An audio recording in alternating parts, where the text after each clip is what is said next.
कुछ जवाब हासिल करने में कामयाब हूं। मैं सबसे पहले मंच पर आमंत्रित कर रहा हूं मुफ्ती शमाइल नदवी साहब को। आइए सर जी।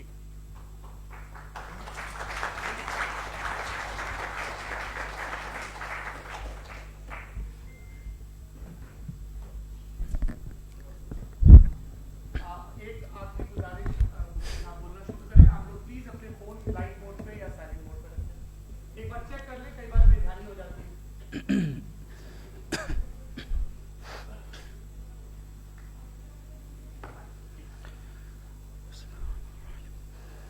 तमाम तारीफ़ें उस क्रिएटर के लिए जिसने इस यूनिवर्स को एक मकसद के तहत पैदा किया है।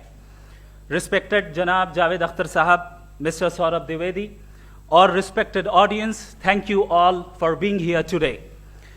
आज की डिबेट में चूंकि हम बात करने वाले हैं डज गॉड एग्जिस्ट के टॉपिक पर, तो ये एक ऐसा टॉपिक है जिसके मुताल्लिक कोई भी डिसीजन लेने के लिए अलग अलग स्टैंडर्ड्स हो सकते हैं। लिहाजा डिबेट के शुरू में यह जरूरी है कि हम ये जान लें कि आज के इस टॉपिक में कौन सा स्टैंडर्ड सही होगा और कौन सा गलत होगा।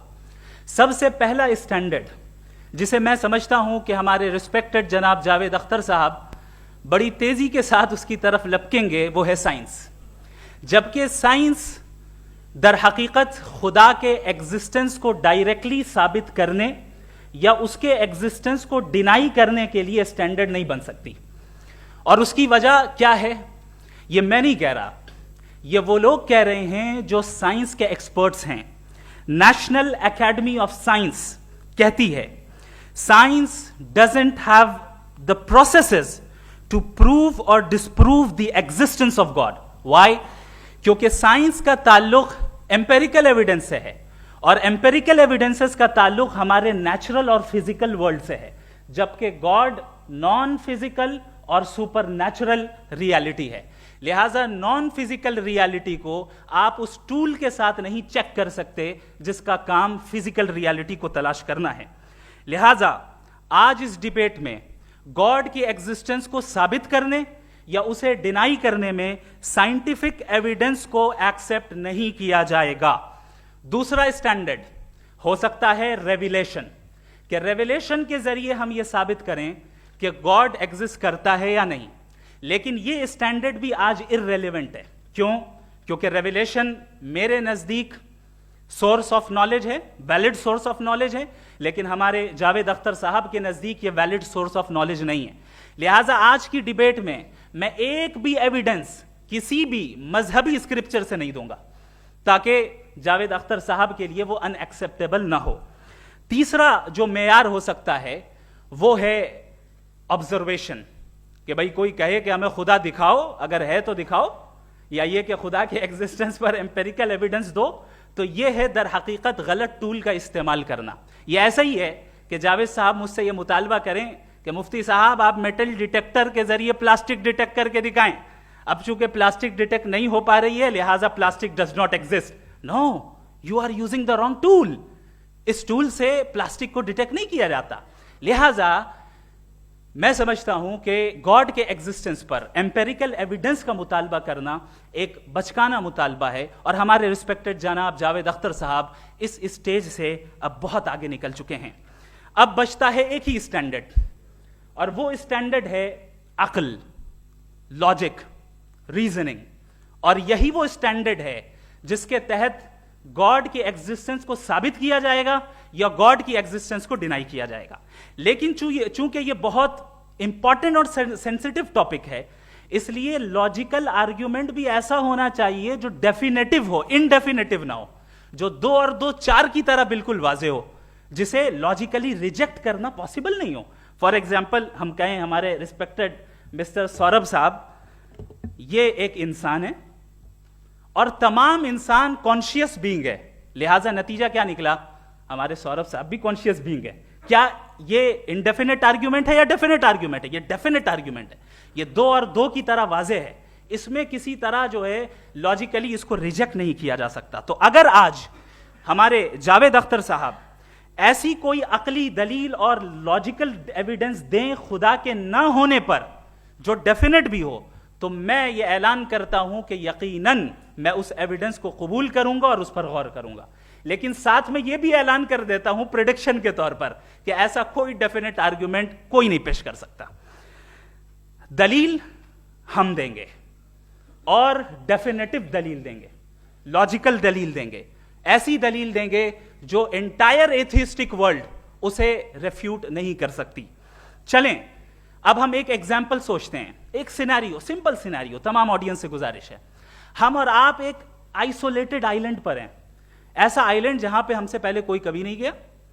चलते चलते आपके सामने अचानक आपने देखा एक पिंक कलर की बॉल पड़ी हुई है।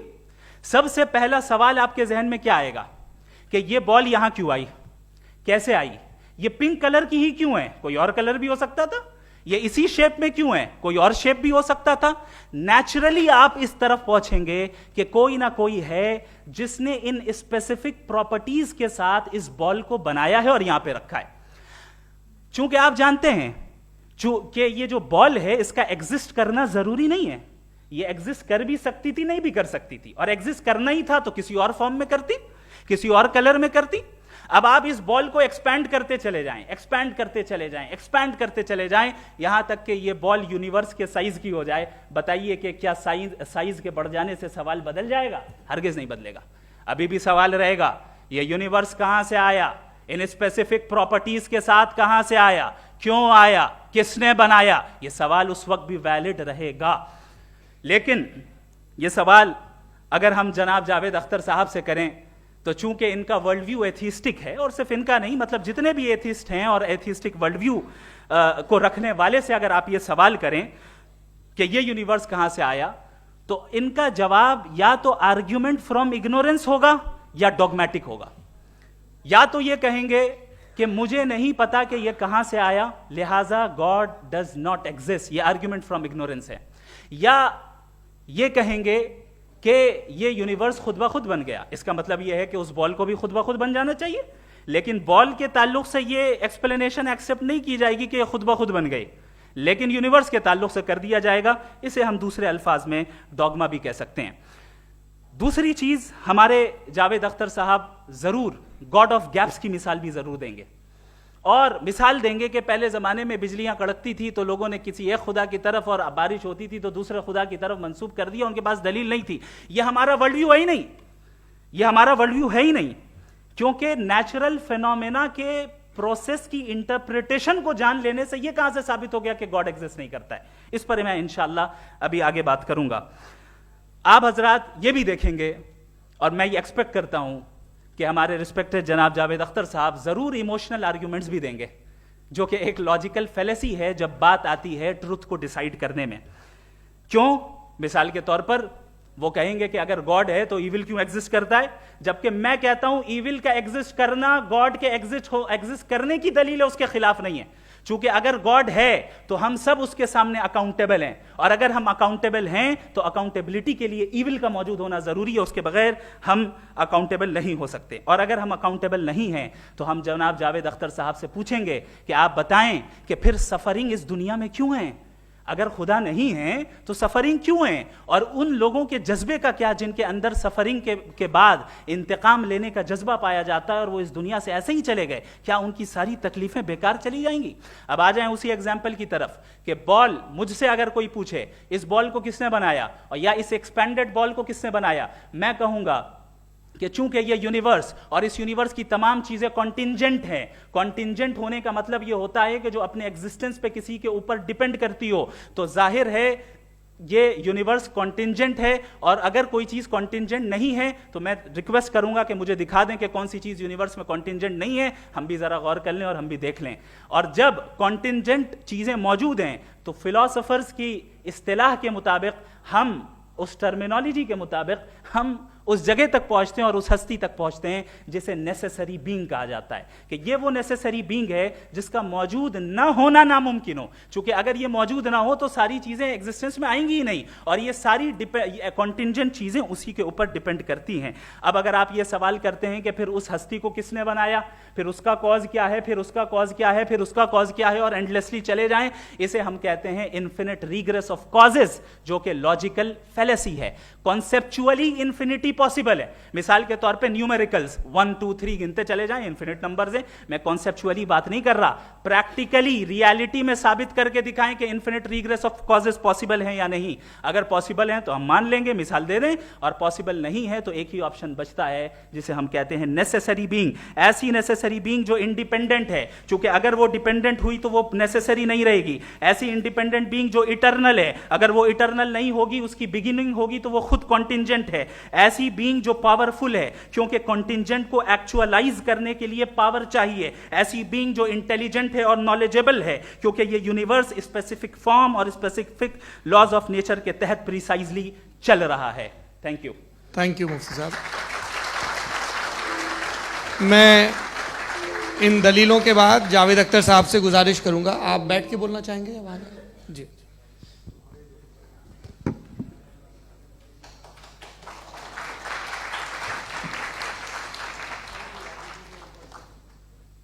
पहले तो मैं मुफ्ती साहब को एक अच्छी खबर देना चाहूँगा कि मेरी नॉलेज साइंस के बारे में बड़ी मामूली है, तो आप फिक्र ना करें उसकी, लेकिन कुछ कॉमन सेंस है मुझ में।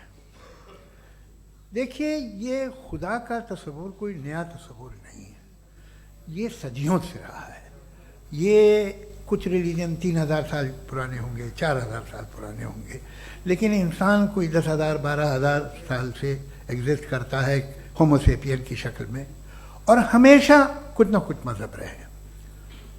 ये मज़हब जाहिलों के नहीं थे, ये मज़हब एक ऐसी ग्रीक सोसाइटी के थे जहाँ बड़े बड़े फिलोसफर्स पैदा हुए। ये मज़हब इजिप्शियंस के थे जिन्होंने पिरामिड्स बनाए थे। ये रोमन्स के थे कि जिनका आर्किटेक्चर और सेनेट यानी पहली बुनियाद डेमोक्रेसी की लिमिटेड थी, मगर डेमोक्रेसी थी, ये उन लोगों ने किए थे। तो इनका जो जुपिटर था, रा था, ज़्यूस था, उन्हें उस पर इतना ही एतमाद था जितना आज किसी मजहबी आदमी को अपने खुदा पे होगा। क्रिश्चियनिटी आने से पहले यूरोप में एक मज़हब था जर्मेनिक रिलीजन। उसका एक खुदा था, उसकी एक बीवी थी, उसके 2 बेटे थे, एक बेटी थी। फिर जर्मनी में जब यूरोप में क्रिश्चियनिटी आई तो वो खुदा, उसकी बीवी और पूरे ख़ानदान चला गया। तो हमने, अगर हम हिस्ट्री देखें तो खुदा जो हैं वो ज़्यादातर फ़ानी है, वो हमेशा रहे नहीं। और वो जो लोग इन्हें मानते थे उनको आप कहें वो तो जाहिल थे, उन्हें तो कुछ पता ही नहीं था, ऐसा नहीं है। वो अपने वक्त में बड़े काबिल लोग थे और अपने वक्त में उन्होंने बड़े बड़े काम किए हैं, फिलोसफर्स थे, साइंटिस्ट थे, लेकिन उनका मज़हब कहाँ गया, उनके खुदा कहाँ गए? आज जो खुदा हैं दुनिया में लोग उन्हें मानते हैं। आपको क्या मालूम कि कितने बरसों के बाद क्या होने वाला है? हम यूरोप में देखते हैं तो चर्च खाली हैं। तो वक्त के साथ चीज़ें बदलती हैं।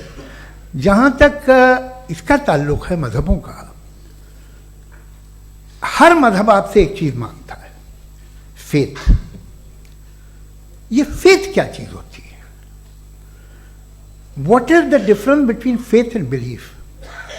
ये तो बहुत ही अहमकाना बात होगी कि कोई आदमी कहे साहब अगर खुदा है तो मुझे दिखाइए। ये तो जाहिलाना बात हुई। मैंने तो नॉर्थ पोल नहीं देखा है, मगर मैं मानता हूँ कि नॉर्थ पोल है। मैं क्यों मानता हूँ? इसलिए कि अगर ये दुनिया राउंड है तो उसका कोई टॉप होगा। कुछ लोग हैं जो वहाँ गए भी हैं, कॉमन सेंस कहता है कि ऐसा होगा, सबूत है, गवाह है, रीज़न है। तो ये मेरा फेथ नहीं है। तो फेथ में और बिलीफ में डिफरेंस क्या है? जो मजहब मांगता है आपसे, हर मजहब फेथ मांगता है। फेथ का मतलब ये है कि ना कोई गवाह हो, ना कोई सबूत हो, ना कोई रैशनल हो, ना कोई लॉजिक हो, ना कोई प्रूफ हो, मगर तुम एक बात को मानो। ये है फेथ। वरना बिलीफ होता। अगर इसमें कुछ भी सबूत होते, गवाह होते, तो फिर इसे आप बिलीफ कहते। जैसे मेरा बिलीफ है कि नॉर्थ पोल है, मेरा फेथ थोड़ी है। फेथ इन तमाम शर्तों को रद्द करता है। तो फिर स्टुपिडिटी क्या है? अगर मैं एक बात ऐसी मानूं जिसकी ना कोई लॉजिक है, ना कोई रैशनल है, ना कोई प्रूफ है, ना कोई गवाह है, ना कोई सबूत है, और मैं उसे मानूं, तो ये स्टुपिडिटी हुई। इसे ही भाई कल को मैं यकीन कर लूं कि एलॉन मस्क जो है मेरा भाई है, तो मुझे इंतहाई खुशी होगी, सुकून भी बहुत मिलेगा मुझे। लेकिन और कहे भाई क्यों मानते हो, क्या सबूत है भाई, वो तो अमेरिकन है और तुम तो इंडियन हो, वो तो नस्ल लगे, तुम्हें कभी मिले भी नहीं। साहब देखिए मेरा फेथ है, इस पर बात न किया। फेथ का मतलब ही यह है कि आप प्रूव नहीं कर सकते। अगर आप प्रूव कर सकते हो तो फेथ की जरूरत ही नहीं, फिर तो आप बात करेंगे, आप कितनी बहस कर लीजिए। अल्टीमेटली दुनिया का हर मजहब फेथ पे टिका है, और फेथ का मतलब है एक ऐसा यकीन जिसका कोई सबूत, कोई गवाह, कोई रैशनल नहीं। अब आप ये कहें, क्या आप ये क्यों कह रहे हैं कि साहब ये कायनात किसने बनाई? कमाल ये है कि आपने बताया कि एक आइलैंड पे गए और एक बॉल देखी। आपने ये नहीं कहा कि आइलैंड किसने बनाया, आपको सिर्फ बॉल पे हैरत हुई। हमने आइलैंड पे हमने हैरत नहीं की, होते हैं आइलैंड। इसी तरह ये आइलैंड है, सितारे, ये गैलेक्सीज, ये सब आइलैंड हैं खला में। हम उन्हें टेकन फॉर ग्रांटेड लेते हैं, हम पूछते नहीं किसने बनाए। आपने जजीरे के बारे में भी नहीं पूछा है। मेरी पैदाइश कैसे हुई? क्या मैं प्लान्ड पैदा हुआ था? I was plan to be born, या एक लकी स्पर्म था जो किसी एग से चिपक गया? मेरी पैदाइश रैंडम। और इंसाफ जिसे आप कहते हैं, इंसाफ का तो नेचर से कोई वास्ता ही नहीं। जो आप कहते हैं कि एक दिन इंसाफ मिलेगा, इंसाफ is a human concept, nature में कोई इंसाफ नहीं। अगर शेर हिरन को खा जाता है तो उसे कोई सजा नहीं मिलती। अगर एक आंधी आती है और हरे भरे पेड़ों को उखाड़ के फेंक देती है तो आंधियों की जेल नहीं होती है। नेचर में इंसाफ नहीं, इसलिए मुझे नेचर को इंसाफ की जरूरत भी नहीं। नेचर तमाम एक है। अब हम कहें कि साहब ये देखिए जो मैंने खाना खाया था, ये मेरी आंख तो नहीं यूं कर दिया उसे, तो इसे सजा मिलनी नहीं, वो सिस्टम है, ऐसे ही चल रहा है। नेचर बगैर इंसाफ के है। इंसाफ इज अ ह्यूमन कॉन्सेप्ट। तो जो आपसे कहता है कि मैं तुम्हें इंसाफ दूंगा, वो इंसानी जहन की पैदावार है। ये नेचुरल है ही नहीं, ये आसमानी है ही नहीं। नेचर का तस्वुर, इंसाफ का तस्वुर। भाई आप साथ मिलते हैं, अब आप लेफ्ट हैंड ड्राइव करते हैं, ये क्या है? तमाम सच, तमाम नेकी, तमाम शराफत लेफ्ट हैंड ड्राइव है। वरना क्या होगा, या तो आप क्रॉस कर देंगे, आपका एक्सीडेंट हो जाएगा, या आप किसी को मार देंगे, या ट्रैफिक जैम हो जाएगा। झूठ, बेईमानी, रिश्वतखोरी, ये तमाम जो है driving on the wrong side है। इसके ऊपर कुछ नहीं। ये तो हमने बनाया, जैसे हमने लेफ्ट हैंड ड्राइव बनाई है। ये कॉन्सेप्ट ऑफ इंसाफ जो है ये हमारा है, इसका नेचर से कोई वास्ता नहीं। शेर खा जाता है हिरन को, उसे जेल होती है क्या? कुछ भी नहीं, है ही नहीं। तो ये जो दुनिया के रिलीजन प्रॉमिस करते हैं आपसे इंसाफ, इसी से मालूम होता है कि ये मैन मेड है। ये तसव्वुर कहीं और का है ही नहीं। जो नेचर है, कुछ लोग कहते हैं नेचर ही खुदा है, तो नेचर में तो इंसाफ नहीं कहीं। और आप वादा कर रहे हैं कि तुम्हें मरने के बाद इंसाफ मिलेगा। मुझे अगर मिलेगा तो मैं बहुत खुश होऊंगा, लेकिन मैं यकीन नहीं कर पाता हूं, इसलिए कि मैं फेथ नहीं पैदा कर सकता। The very fact that religions demand faith, इसका मतलब है कि उनके पास जस्टिफिकेशन नहीं है। अच्छा साहब, फिर रिलीजन अगर मॉडरेशन में है, कोई सा भी रिलीजन, वो आप में कुछ खूबियाँ भी पैदा करता होगा। देखिए उससे ये फ़ायदा है, वो फ़ायदा है। अल्कोहल जो है वो ज़्यादातर दवाओं में यूज़ होती है, और एक सर्वे किया गया था अमेरिका में कि लॉन्जेटिविटी किन लोगों की है। तो एक तरफ वो लोग थे जो शराब पीते ही नहीं थे, और एक तरफ वो थे जो एक बोतल शराब रोज पीते थे। सबसे ज़्यादा लंबी उम्र उनकी है जो 2 पैग नाप के शराब पीते हैं और खाना खाते हैं। मगर हम शराब को बुरा समझते हैं, मैं भी बुरा समझता हूँ। क्यों? ऐसा होता नहीं। कुछ चीज़ों में आदत होती है कि वो बढ़ती है। आज तक में एक आदमी दूध पीता है, आप 10 साल बाद भी मिलेंगे तो एक ही गिलास पीता होगा। ऐसा नहीं होता, सुबह से दूध पीता रहता है। मिल्कोहलिक मैंने नहीं देखे, अल्कोहलिक होते हैं। ये टेंडेंसी है मजहब की कि वो बढ़ता है, जैसे कैंसर बढ़ता है, जैसे शराब बढ़ती है। कुछ लोग होंगे जो उसे सही तरह से यूज़ करते हैं। मुझे यकीन है कि हमारे मुफ्ती साहब भी उनमें से एक हैं, इनसे बहुत खुशी हुई मुझे इनसे मिलकर। लेकिन कितने लोग हैं कि आज आप देखते हैं दुनिया में जो तबाहियाँ हैं, इनमें कितना हाथ है उन लोगों का जो बिलीवर कहते था मजहब ये नहीं कहता, ना कहता होगा, मगर जब ये मजहब पीते हैं तो ऐसे बिहेव करते हैं। थोड़ा सा अगर हो तो शायद बहुत अच्छी बात, लेकिन शराब थोड़ी सी नहीं रहती, उसमें टेंडेंसी है। पहले थोड़ा सा अगर 2-3 कैंसर के सेल हो ना बॉडी में तो आदमी स्लिम रहेगा, लेकिन वो 2-3 सेल नहीं रहते, वो मल्टीप्लाई होते हैं। जावेद साहब टाइम पूरा हो गया। टाइम हो गया तो बस बात खत्म हो गई। अच्छा, मुझे कुछ और कहने को था भी नहीं। जी, मैं पहले जवाबी दौर के लिए इनवाइट कर रहा हूं मुफ्ती साहब को। Your rebuttal round 1, you have 7 minutes.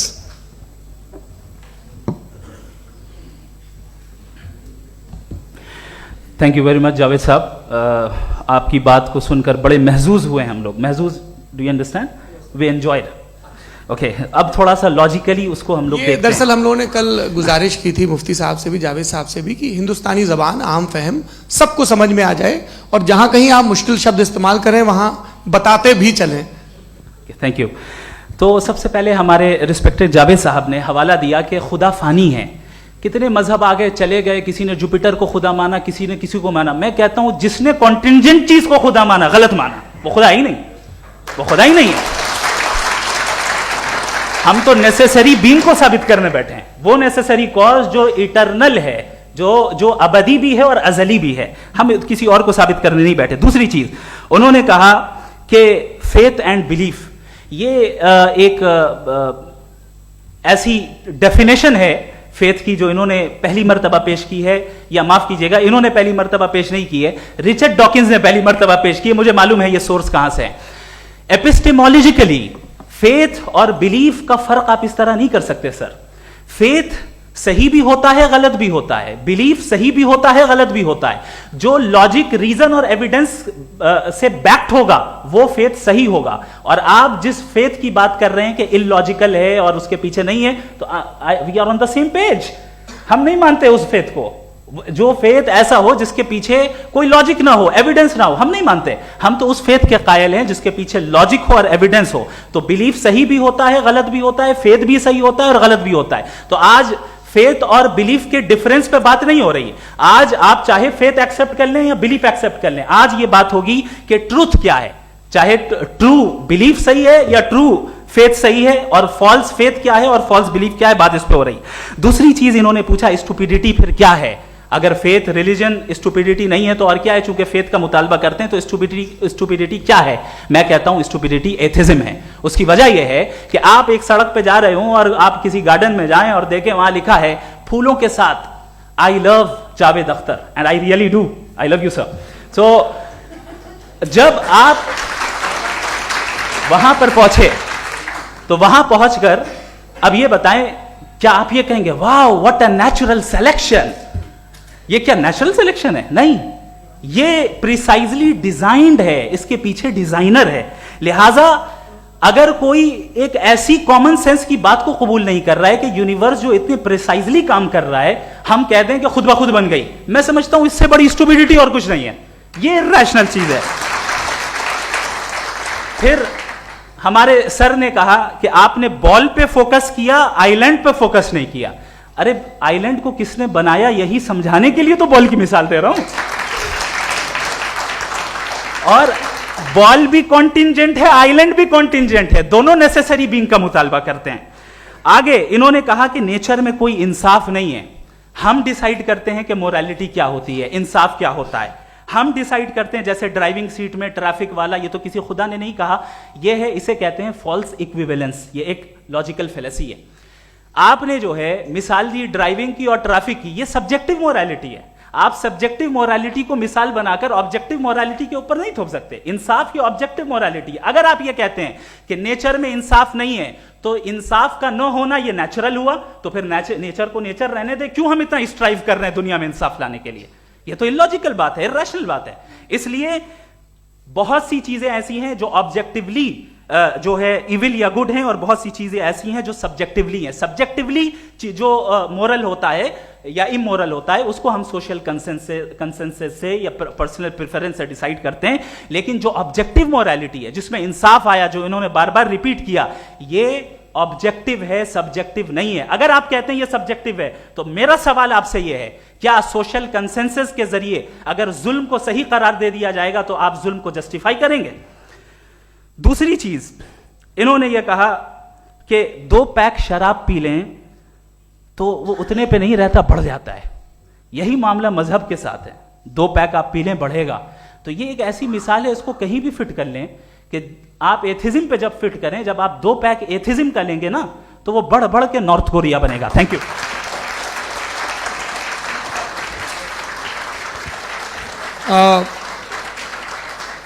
First round के रिबटल के लिए मैं जावेद साहब को इनवाइट कर रहा हूं। आपके पास 7 मिनट का वक्त है, रीसेट कर दीजिएगा प्लीज। मुझे इस बात की खुशी है कि मुफ्ती साहब ने भी मान लिया कि नेचर में कोई इंसाफ नहीं है।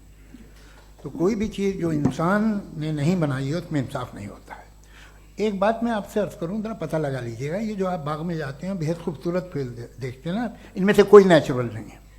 ये सारे फूल क्रॉस करके बनाए गए हैं। जो जंगल में फूल होते हैं नहायत मामूली होते हैं, ये फूल इंसानों ने बनाए हैं।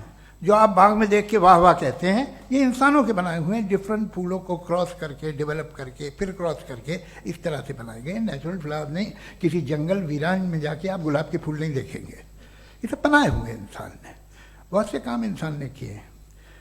बाकी है कि आपने मेरी एक बात का जवाब नहीं दिया, जिससे मुझे शिकायत है कि फेथ क्या है और आप फेथ मांगते क्यों हैं मुझसे?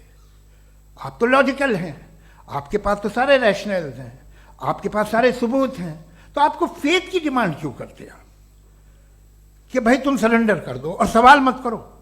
कोई मजहब सारे सवाल करने की इजाजत नहीं देता है और मना करता है कि ज़्यादा सवाल ना करो, बह जाओगे तुम। आप क्यों रोकते हैं? हकीकत यह है कि इंसानी तारीख क्या है। इंसानी तारीख ये है कि दुनिया में 2 तरह के लोग हुए हैं। एक वो जिन्होंने अपनी लाइल्मी की परस्तिश की है, दूसरे वो जिन्होंने अपनी इग्नोरेंस या लाइल्मी से झगड़ा किया है और मालूम किया है कि क्या है। ये जो आप कह रहे हैं, आज आप हैरान हैं कि भाई ये यूनिवर्स कैसे बनी। लोग हैरान थे कि सूरज डूबता है तो इधर से कैसे निकलता, और आप एक कदम जाके हमेशा का मानने को तैयार है, एक कदम पीछे ही मान जाइए। भाई आप इसके बाद जाते हो, कहते सवाल ना करना कि ये कहाँ से आया, ये पावर तो हमेशा से हमेशा रहेगी।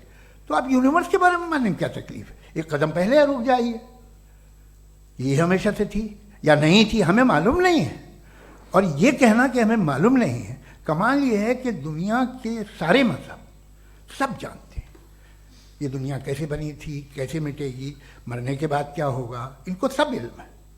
इनको किसी को डायनासोर होते थे पहले ये नहीं पता था, किसी को नहीं पता।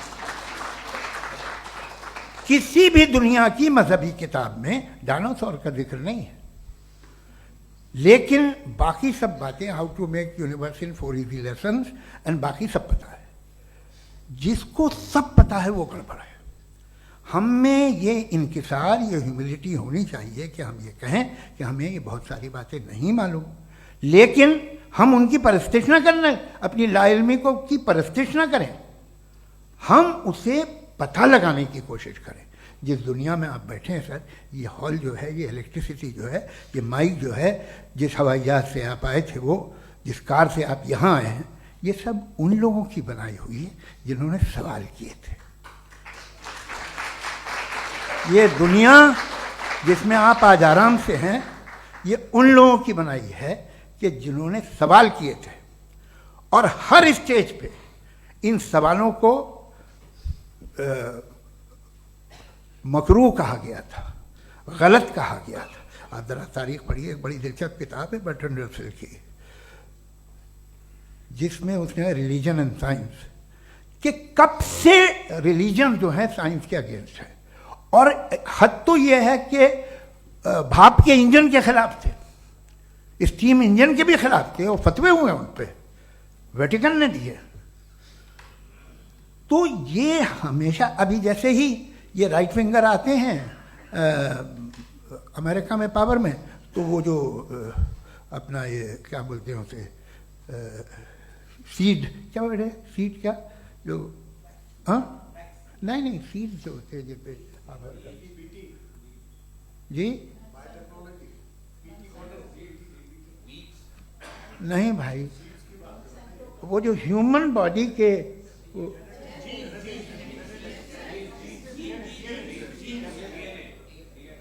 उस पर रिसर्च बंद हो जाती है, रिपब्लिकन नहीं करने देते। अरे भाई इतना डर क्या है तुम्हें? एक ज़माने में बहुत नाराज थे ये सारे मजहबी लोग कि ये इंसान तो इंसान बनाने की कोशिश कर रहा है। आपको क्या तकलीफ भाई, बना ले तो बना लेने दो, ये खौफ क्या है? और ये सब आज जो आप कह रहे हैं नामुमकिन है, ये कैसे हुआ? मुझे एक किस्सा याद आता है। जब मैं 6ठी क्लास में था तो मैं मैथमेटिक्स में बहुत वीक था, तो एक टीचर रख दिया गया, उसने 1 2 3 4 5 6 7 को सिखा दिया मुझे। वो दिन मैं भूल नहीं सकता हूँ मुफ्ती साहब, जिस दिन उसने ये बताया कि 1/2 क्या होता है और 3/4 क्या होता है। मुझे ऐसा लगा कि मेरा सर बीच से फट जाएगा। ये आदमी कह रहा है कि जो दीवार के अंदर जाओ वॉक करते हुए। आज हंसता हूँ मैं इस बात पे। तो आज जो बातें आपके जहन से बिल्कुल परे हैं और आप हैरान होते उन्हें देख के, एक वक्त आएगा कि मामूली लगेंगे। और हुआ है, आपकी इंसानी तारीख ही है।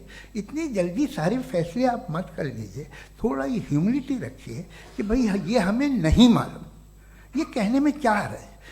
ये यूनिवर्स कहाँ तक फैली, ये कब से है और कब तक रहेगी, हमें नहीं मालूम। आपने फैसला कर लिया कब बनी। ये आपके हिसाब से कोई 14 बिलियन ईयर बनी जो समझा जाता है। उससे पहले हजारों करोड़ों अरबों साल तक खुदा बैठा क्या कर रहा था? खामोश बैठा था, ऐसी जमाइयाँ ले रहा था। फिर उसे आइडिया आया, यार एक काम करते, वक्त अच्छा गुजर जाएगा, यूनिवर्स बनाते। सोचिए, वो तो हमेशा से है ना, मगर यूनिवर्स हमेशा से नहीं है, ये तो बनाई गई है। और उससे पहले क्या था, इनका क्या काम था? कैसी बात है, ये बड़ा आसान है। जो बात हमें आज धीरे धीरे पता चली है, बरसों 2000 और 2500 साल पहले आपको किसी ने बता दिया कि क्या था, आप मान गए, और तब से वही मान रहे हैं जो 2500 साल पहले कहा गया था। सब कुछ बदल गया है, सॉल्व हो रही हैं चीज़ें। अभी साइंस बिल्कुल दावा नहीं करती, या कोई फिलोसफर ये दावा नहीं करता कि हमें सब मालूम, बल्कि वो कहता है कि हमें जितना मालूम होता है उससे ये मालूम होता है कि हमें कितना कम मालूम। तो हम अपनी जहालत से लड़ें, उसकी परस्तिश न करें। जी, time. Thank you so much. मैं तर्कों की श्रृंखला में राउंड 2 के लिए मुफ्ती साहब को आमंत्रित कर रहा हूँ। आपके पास एक बार फिर से 7 मिनट का वक्त है। शुक्रिया। जनाब जावेद अख्तर साहब कई मर्तबा दोहरा रहे हैं कि फेथ का मतलब बताइए, फेथ का मतलब बताइए। मैंने बता दिया, फेथ सही भी होता है, गलत भी होता है। और आज हम फेथ पे बात नहीं कर रहे, हम ट्रुथ और डज गॉड एग्जिस्ट पे बात कर रहे हैं। क्या डज गॉड एग्जिस्ट, ये ट्रुथ यानी गॉड है या नहीं है, इसमें से दोनों ट्रुथ क्या है। अब आप उसे फेथ कह लें, बिलीफ कह लें, नॉट माई बिजनेस। उसके बाद आपने कहा कि भाई सवाल करने से मजहब रोकता है। मैं कहता हूं जो रोकता है वो रोकता होगा, मैं नहीं रोकता, बल्कि सवाल करें, सवाल करना चाहिए। सवाल कर करके तो हम आगे बढ़ते हैं, तरक्की करते हैं, और इसीलिए मैं आज यहां पे आया हूं। लेकिन सवाल सिर्फ खुदा से नहीं होगा, आपसे भी होगा। सवाल एथिज्म से भी होगा, सवाल सिर्फ मजहब से नहीं होगा, सबसे होगा। और आज मैं सवाल करूंगा और उम्मीद है कि आप जवाब देंगे। अभी तक आपने वैसे कॉन्टिंजेंसी आर्गुमेंट का कोई जवाब नहीं दिया। चलें, आपने कहा यूनिवर्स के बारे में इटर्नल क्यों नहीं बोल देते। ये चूंकि लॉजिकली पॉसिबल ही नहीं है कि यूनिवर्स इटर्नल हो। यूनिवर्स एक कॉन्टिंजेंट चीज है जो टाइम एंड स्पेस के पाबंद है, टाइम एंड स्पेस से बाउंड है। जो टाइम एंड स्पेस से बाउंड होगा वो कॉन्टिंजेंट होगा, जो कॉन्टिंजेंट होगा वो उसकी बिगिनिंग हुई होगी, जिसकी बिगिनिंग हुई होगी वो इटर्नल नहीं हो सकता। ये तो कॉमन सी बात है। आपने कहा कि किसी मजहबी किताब में डायनासोर का जिक्र नहीं है। अफसोस कि आज तक किसी मैथमेटिक्स के किताब में मुझे डायनासोर का जिक्र नहीं मिला। तो इसका मतलब मैथमेटिक्स की किताब बेकार है? नहीं, उसका वो टॉपिक नहीं है। रेवलेशन का और मजहबी किताबों का टॉपिक ये नहीं है कि आपको आके बताए साइकिल कैसे बनाते हैं, या आकर ये बताएं कि जो है डायनासोर कब था। वो तो मोरालिटी सिखाने आया है, गॉड के बारे में बताने आया, नॉन फिजिकल रियलिटी की हकीकत को सिखाने के लिए आया। रिलीजियन साइंस को रोकता है? नहीं रोकता। अगर रोकता है तो गलत करता है। रिलीजियन साइंटिज्म को रोकता है, जिसमें हमारे जावेद साहब मुब्तला हैं। साइंस और साइंटिज्म में फर्क है। साइंटिज्म यह है कि आप समझें कि साइंस और साइंटिफिक मेथोडोलॉजी ये नॉलेज को हासिल करने का वाहिद सोर्स ऑफ नॉलेज है। यह है साइंटिज्म। हम इसे रिजेक्ट करते हैं। हम साइंस को तो तरक्की करते हैं, भाई आप हमारी पूरी तारीख कर लें, पढ़ लें तो आपको पता चल जाएगा। बहरहाल ये अलग टॉपिक है। उसके बाद इन्होंने एक लफ्ज कहा, वेटिकन ने फतवा दिया। वेटिकन का फतवे से कोई ताल्लुक नहीं है, दोनों कॉन्ट्राडिक्टरी अल्फाज हैं। उसके बाद उन्होंने कहा कि भाई हमें नहीं मालूम। अगर नहीं मालूम तो क्लियरली कह देना कि नहीं मालूम है, इसमें क्या हरज है? तो वही तो मैं कह रहा हूं ना कि आप कह दें कि नहीं मालूम, लेकिन क्लेम क्यों कर रहे हैं कि गॉड एग्जिस्ट नहीं कर रहा है? आप कह दें नहीं मालूम है, हो सकता है हो सकता ना हो, लेकिन आप क्लेम कर रहे हैं। The moment you say God does not exist, this is a claim, and now the burden of proof is upon you too, जैसे हमारे ऊपर है। और क्यों है मैं बताता हूं, क्यों है ये भी मैं बताता हूं। फिलोसॉफिकली जो क्लेम होता है ना, सिर्फ ये नहीं होता कि इंसान कहे पॉजिटिव क्लेम करे और नेगेटिव क्लेम करे तो बर्डन ऑफ प्रूफ नहीं है। आप मिसाल के तौर पे मैं कहूं कि फुला उस कमरे में कोई नहीं है, मैंने एक नॉलेज का क्लेम किया है। उस कमरे में कोई नहीं है, मैंने एक नॉलेज का क्लेम किया। या तो मैं कहूं मुझे नहीं पता, हो भी सकता है नहीं भी हो सकता है, this is not a claim. लेकिन जब मैं कह रहा हूं कि वहां कोई नहीं है, या मैं कह रहा हूं वहां कोई है, दोनों क्लेम है और दोनों के ऊपर बर्डन ऑफ प्रूफ है। हमारे ऊपर भी बर्डन ऑफ प्रूफ है। मैंने कंटिजेंसी आर्ग्यूमेंट दिया, इसे तोड़कर दिखाइए।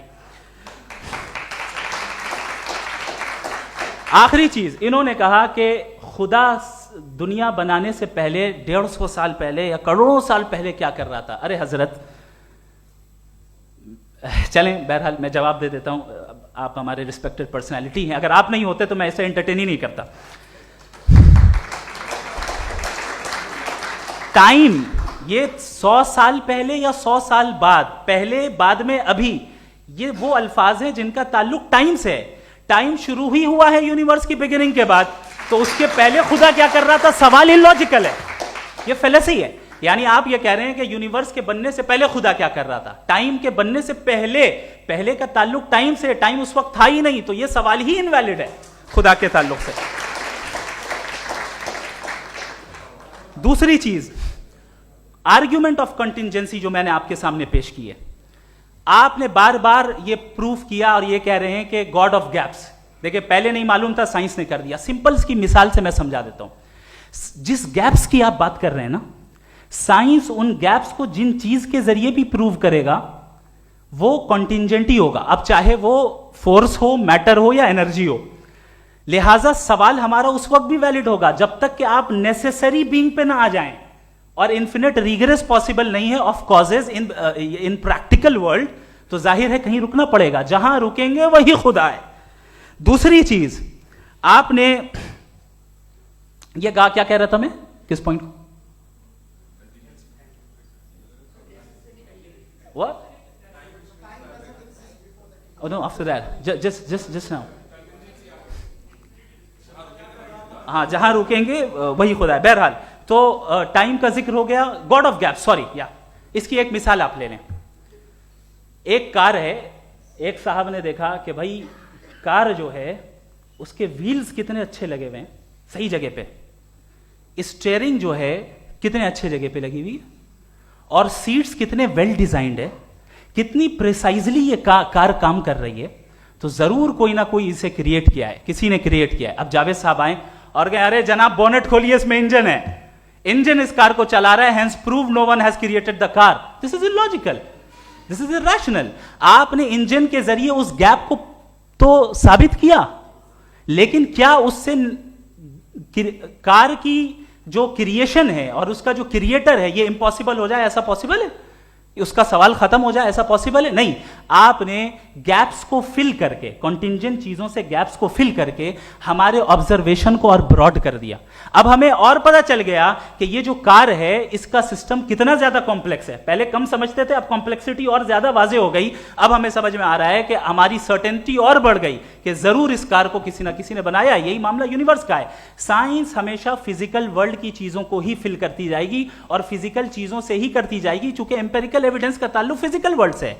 आप साइंस के जरिए मेटाफिजिकल रियलिटी को कभी साबित नहीं कर सकते। ये रॉन्ग टूल का इस्तेमाल करना है। ये वही काम है कि आप मेटल डिटेक्टर से प्लास्टिक डिटेक्टर करने चलें, जो कि जाहिर है सही नहीं है। Thank you.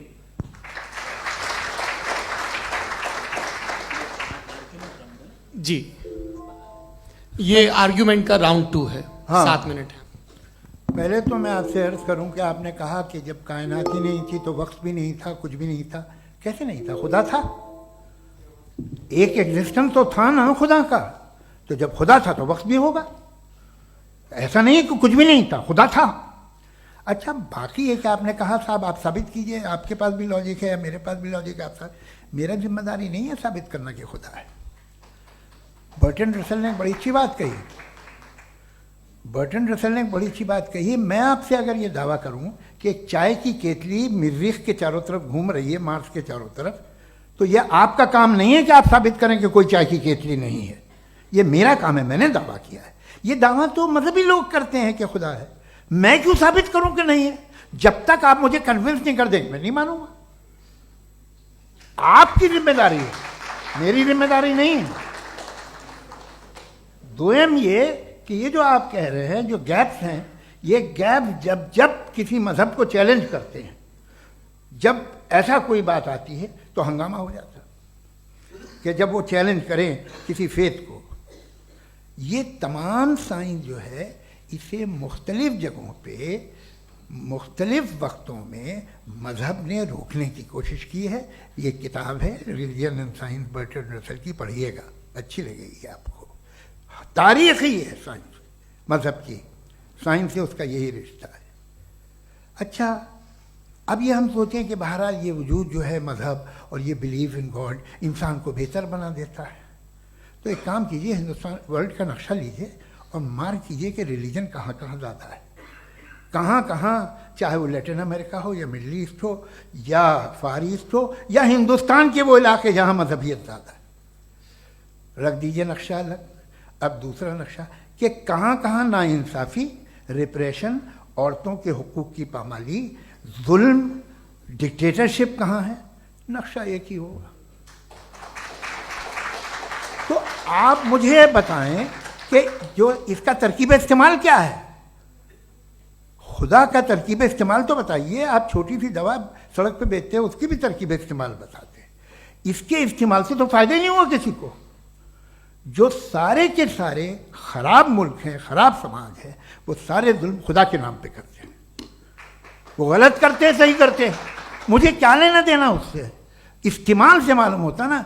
एक विस्की की बोतल कभी शायद देखी हो आपने, लाल रंग की होती है, उस पर रोशनी और छपड़ा इंतहाई खूबसूरत लगती है, क्या बिगाड़ रही है किसी का। उसका इस्तेमाल गलत है, इसलिए आप उसे नापसंद करते हैं। इसका इस्तेमाल गलत है, इस तसव्वुर का इस्तेमाल ही गलत है और हमेशा से गलत हुआ है। आप देख लीजिए, इंसानी तारीख देख लीजिए, आज देख लीजिए, हिंदुस्तान देखिए, दुनिया देख लीजिए क्या हो रहा है।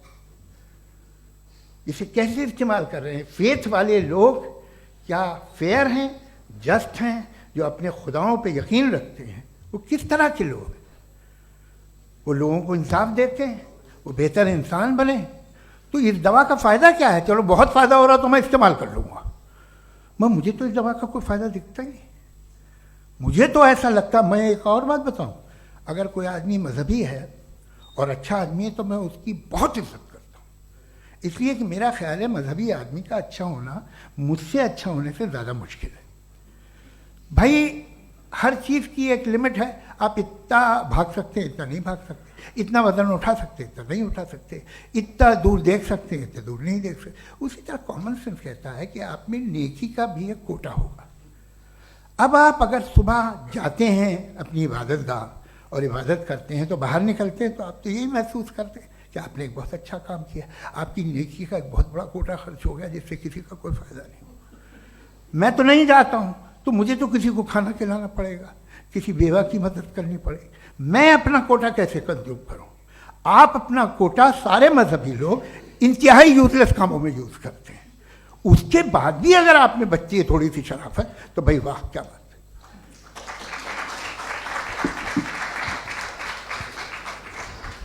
एक तो मुझे ये बात बहुत अच्छी लग रही है कि दोनों ही विद्वान समय को मानते हैं और बहुत समय से अपनी दलीलें और बाज दफ़ा समय से पहले अपनी तकरीरें पूरी करके अपनी अपनी कुर्सी पर बैठ रहे हैं। ये इस आर्ग्यूमेंट का राउंड 2 पूरा हुआ। अब रिबटल का राउंड 2 है और उसके बाद क्रॉस एग्जामिनेशन होगा। नहीं, आपका आर्ग्यूमेंट हो गया सर। हमारे यहाँ स्कूल के सिलेबस में पंच परमेश्वर कहानी पढ़ाई जाती है प्रेमचंद जी की लिखी हुई। आप निश्चिंत रहिए, आपके कोई राउंड में मिस नहीं होने दूंगा। रिबटल का राउंड 2 मुफ्ती शमाइल नदवी साहब।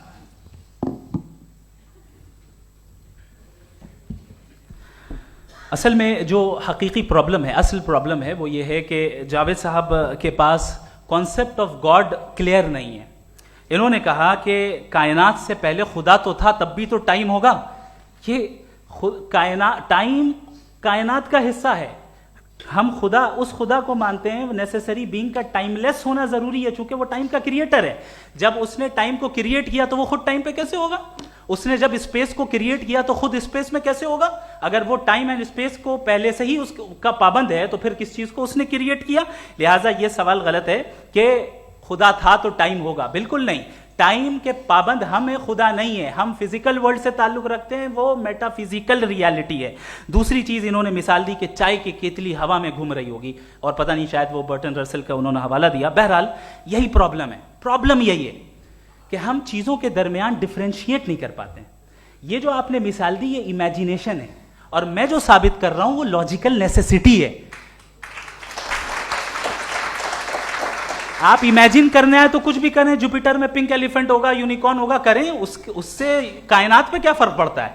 उससे आप लॉजिकल नेसेसिटी साबित नहीं कर सकते। मैं तो उस प्राइम कॉज की बात कर रहा हूं, उस नेसेसरी बीइंग की बात कर रहा हूं जिसके बगैर इस कायनात का एग्जिस्टेंस मुमकिन नहीं है। दूसरी चीज, मजहब को साइंस चैलेंज करती है वगैरह वगैरह, ये हमारा टॉपिक ही नहीं है।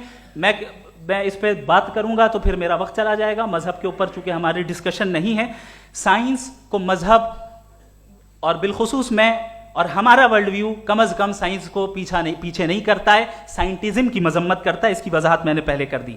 दूसरी चीज इन्होंने कहा वर्ल्ड का नक्शा लीजिए, वर्ल्ड मैप लीजिए, 2 अलग अलग जगह की। हजरत, मैंने ये होमवर्क किया था और मैंने मिडिल ईस्ट का एक नक्शा लिया और यूरोप का एक नक्शा लिया। ये मजहबी इलाका और ये लिबरल और एथीस्ट इलाका। मुझे पता चला कि सबसे ज्यादा रेप केसेस जो हैं वहां पर है।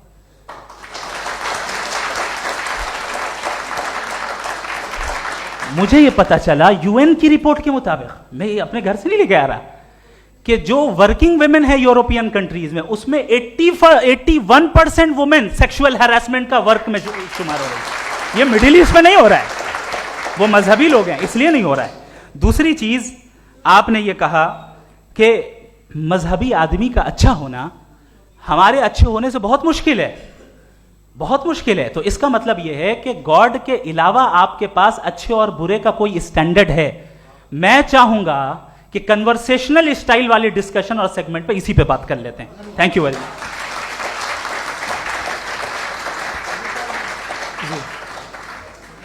ये रिबटल का राउंड 2 है। आपके पास 5 मिनट का वक्त है और इसके बाद क्रॉस एग्जामिनेशन शुरू करेंगे। आप चाहें तो जो इन्होंने सवाल पूछे उनके जवाब आप रिबटल में भी दे सकते हैं। जी जी, देखिए, पहले तो ये बात कि ये मिसाल गलत नहीं है, गलत है।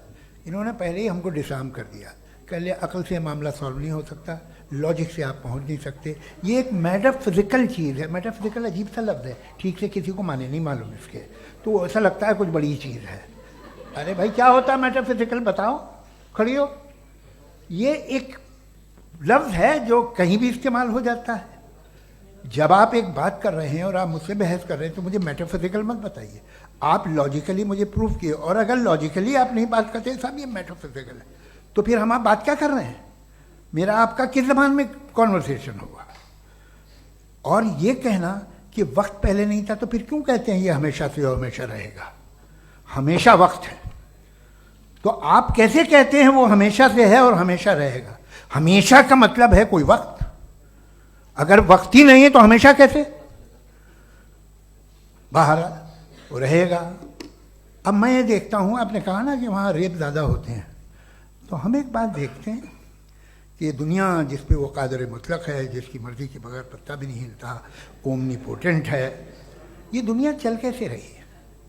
और इस दुनिया का हाल क्या है? 45,000 बच्चे जो 10 साल की उम्र से कम थे वो गाजा में मरे। भूख से काला हांडी में बच्चे मरते हैं और डिप्थेरिया से मरते हैं। डिप्थेरिया अजीब मर्ज है, गले में जाली बनना शुरू होती है, बच्चा नीला हो जाता है, गरीब का बच्चा, इसलिए कि उपास इलाज नहीं। ये कादर मुतलक है, जो चाहे कर दे। इससे आप दुआएं मांगते हैं हमारी ये काम कर दे वो कर दे, तो इसका मतलब डे टू डे लाइफ में वो इंटरफेयर करता है और ये देख रहा है वो। अगर वो वाकई भी है फॉर डिस्कशन सेक, तो मैं जब दुनिया देखता हूं तो मेरे दिल में उसके लिए कोई इज्जत नहीं पैदा होती। ये क्या कर रहे हो तुम पूरे ऑल पावरफुल हो, ओमनीपोटेंट हो, ओमनी प्रेजेंट हो। तुम तो वहां गाजा में रहे होगे ना, तुम हर जगह हो। तुम देख रहे थे कि बच्चे की कैसे धज्जियां उड़ रही, तुम देख रहे थे, और तुम चाहते हो मैं तुम्हारी परस्तिश करूंगा, तुम हो भी। अरे यार, इसके अच्छे तो हमारे चीफ प्राइम मिनिस्टर हैं, कुछ तो ख्याल करते हैं। कमाल है, आप किसकी इबादत कर रहे हैं? अगर वो है भी, ये दुनिया नाइंसाफी से, जुल्म से, जबर से, तशद्दुद से भरी हुई। और आप ये मत कहिएगा कि वो देख रहा है और वो बताएगा एक दिन। अगर वो देख रहा है और इंटरफेयर नहीं करता तो आप दुआ क्यों मांगते? आप कहते हैं मेरा ये काम करा दे, इसके मतलब है वो दखल दे सकता है, वो आपको नौकरी दिलवा सकता है, भले दूसरे आदमी को न मिले, मगर आपका काम कर देगा चूंकि आपने दुआ मांगी है। तो जब वो आपको नौकरी दिला सकता है, लड़की की शादी कर सकता है, बेटे को ग्रीन कार्ड दिलवा सकता है, तो कम से कम ये जो मर रहे हैं बच्चे, इनको रोक दे, कुछ तो करे। मुझे तो दुनिया में, इस दुनिया का कोई मालिक है, इसका ओमनीपोटेंट कोई रूलर है, और ये दुनिया ऐसी चल रही है। मैं तो चाहूंगा कि भाई ना हो, अगर हो तो बड़ी शर्मिंदगी की बात है। शुक्रिया।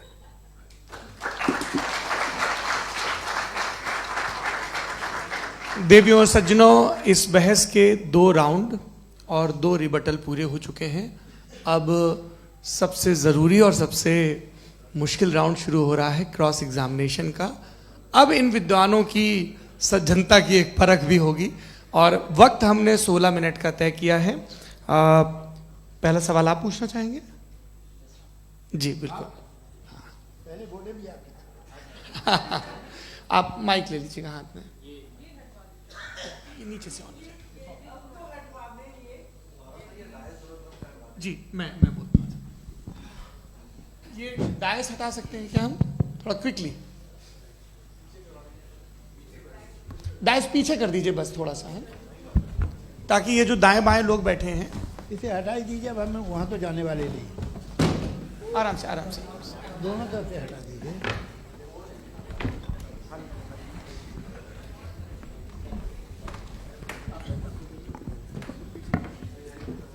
इस बीच आप लोग भी अपने अपने सवाल तैयार कर लें। ये ध्यान रखेंगे कि मैं यहाँ से सवाल लूँगा, आप लोगों को अपना हाथ ऊपर करना है, अपना नाम बताना है और अधिकतम 3 वाक्यों में अपना सवाल पूरा करना है। कई लोग सवाल की जगह भाषण देने लगते हैं, उससे आज बचना है।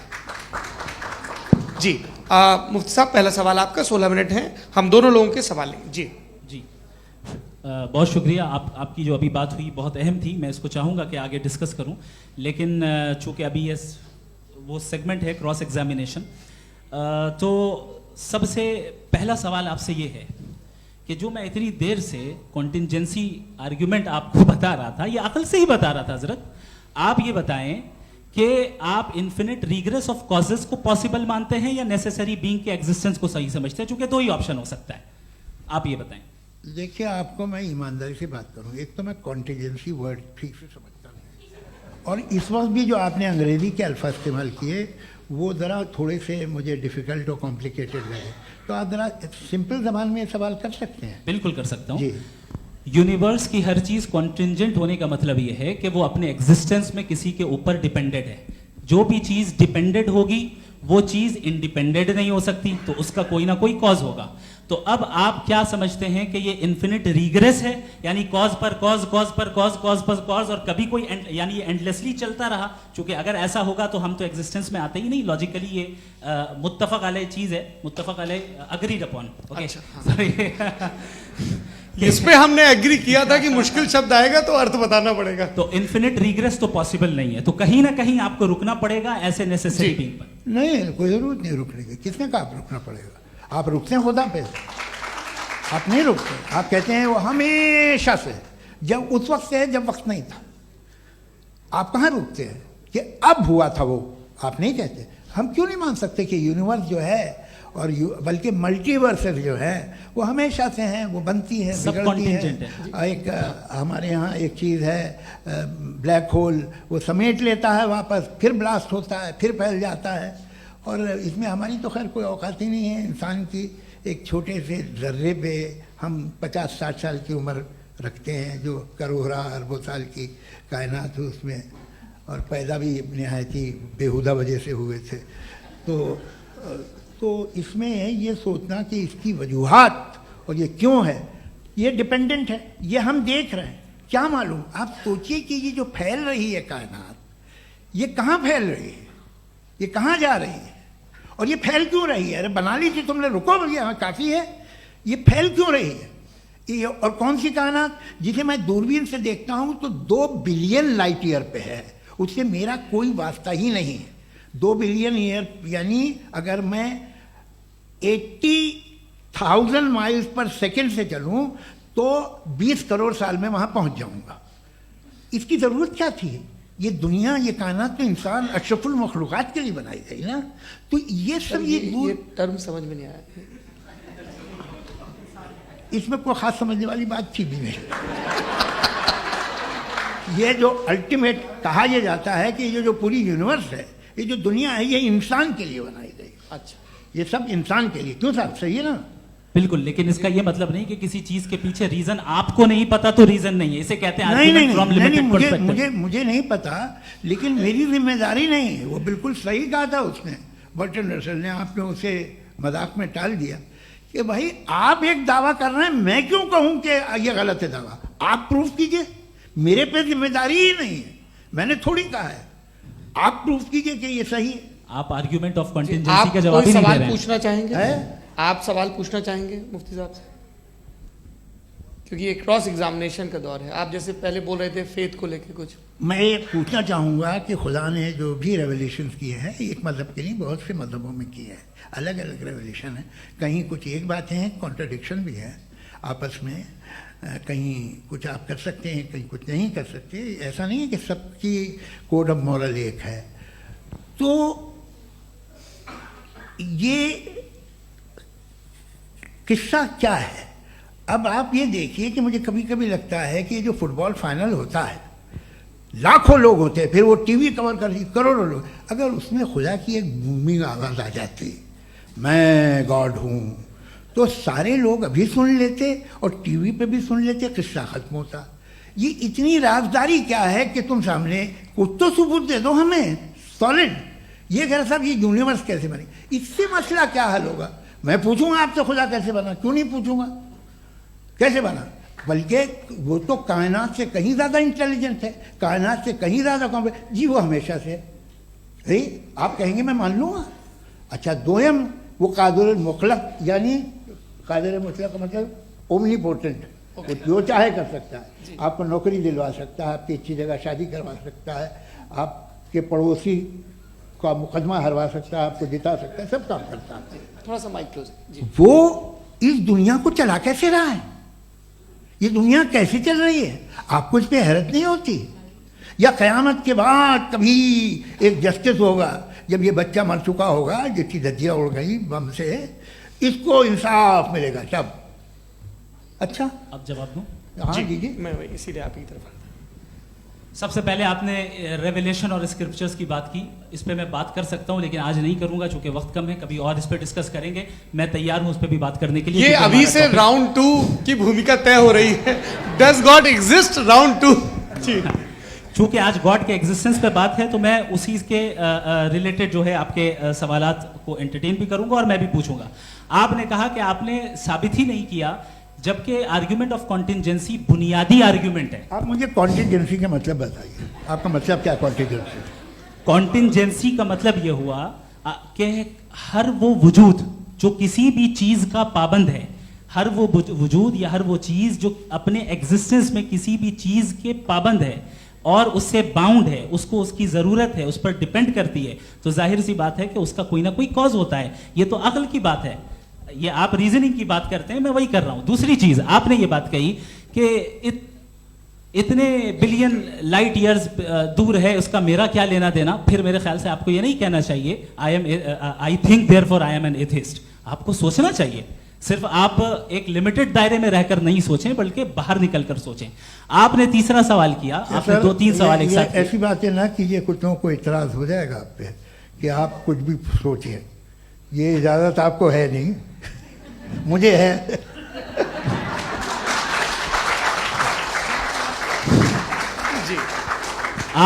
आपने प्रॉब्लम ऑफ इविल के ताल्लुक से सवाल किया और बार बार आप एक लफ्ज रिपीट कर रहे हैं कि ओमनीपोटेंट गॉड है, ऑल पावरफुल गॉड है। यही तो दरअसल समझना है कि गॉड का कॉन्सेप्ट क्या है। प्रॉब्लम ऑफ इविल जो है, प्रॉब्लम ऑफ इविल दर हकीकत 2 असम्पशंस पर कायम है। अगर आप इन 2 असम्पशंस को समझ जाएं तो ये प्रॉब्लम नहीं रहेगी, आर्ग्यूमेंट आपको समझ में आ जाएगी कि ये कोलैप्स कर जाता है।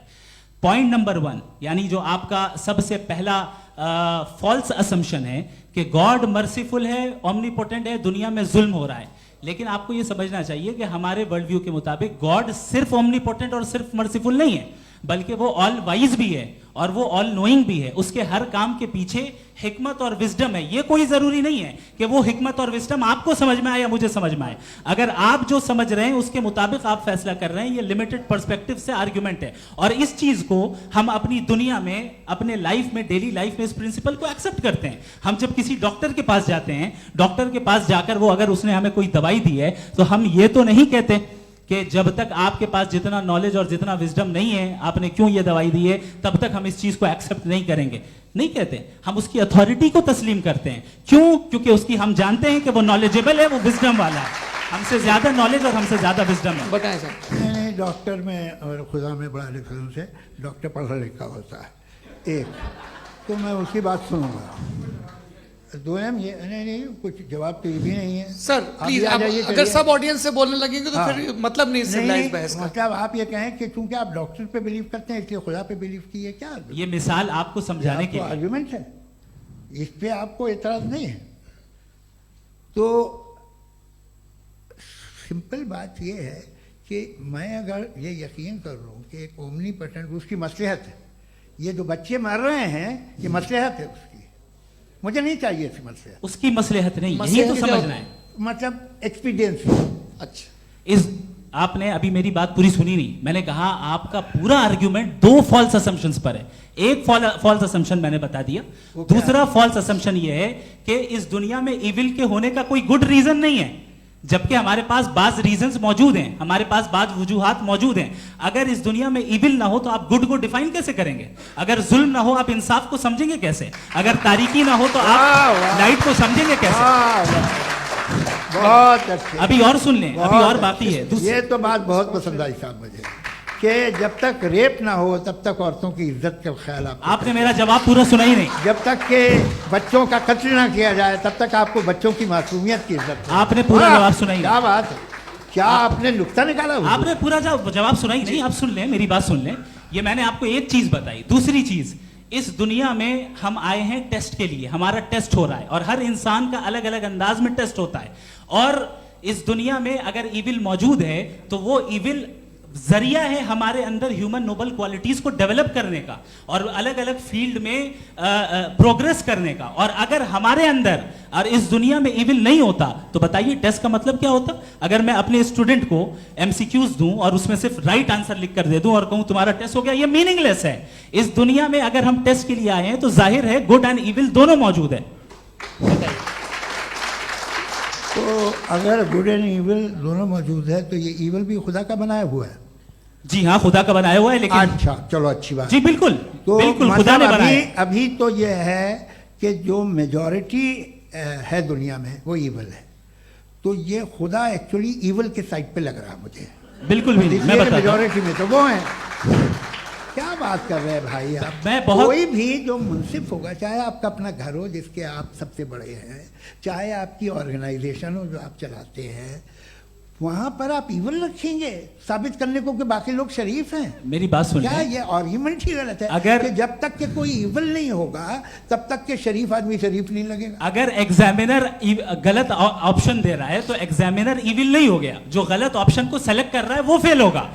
क्रिएटर ने इविल को बनाया है लेकिन वो इविल नहीं है। अच्छा सुनिए मेरी बात, चलिए, लेट मी कंप्लीट सर। जी जी। क्रिएटर ने इविल को बनाया है टेस्ट के लिए, वो इविल नहीं है। इविल वो होगा जो उसे इख्तियार करेगा। छुरी को बनाने वाला गलत नहीं होता है, छुरी का गलत इस्तेमाल करने वाला गलत होता है। रेप को कैसे गलत इस्तेमाल करते हैं? रेप इंसान के फ्री विल का नतीजा है।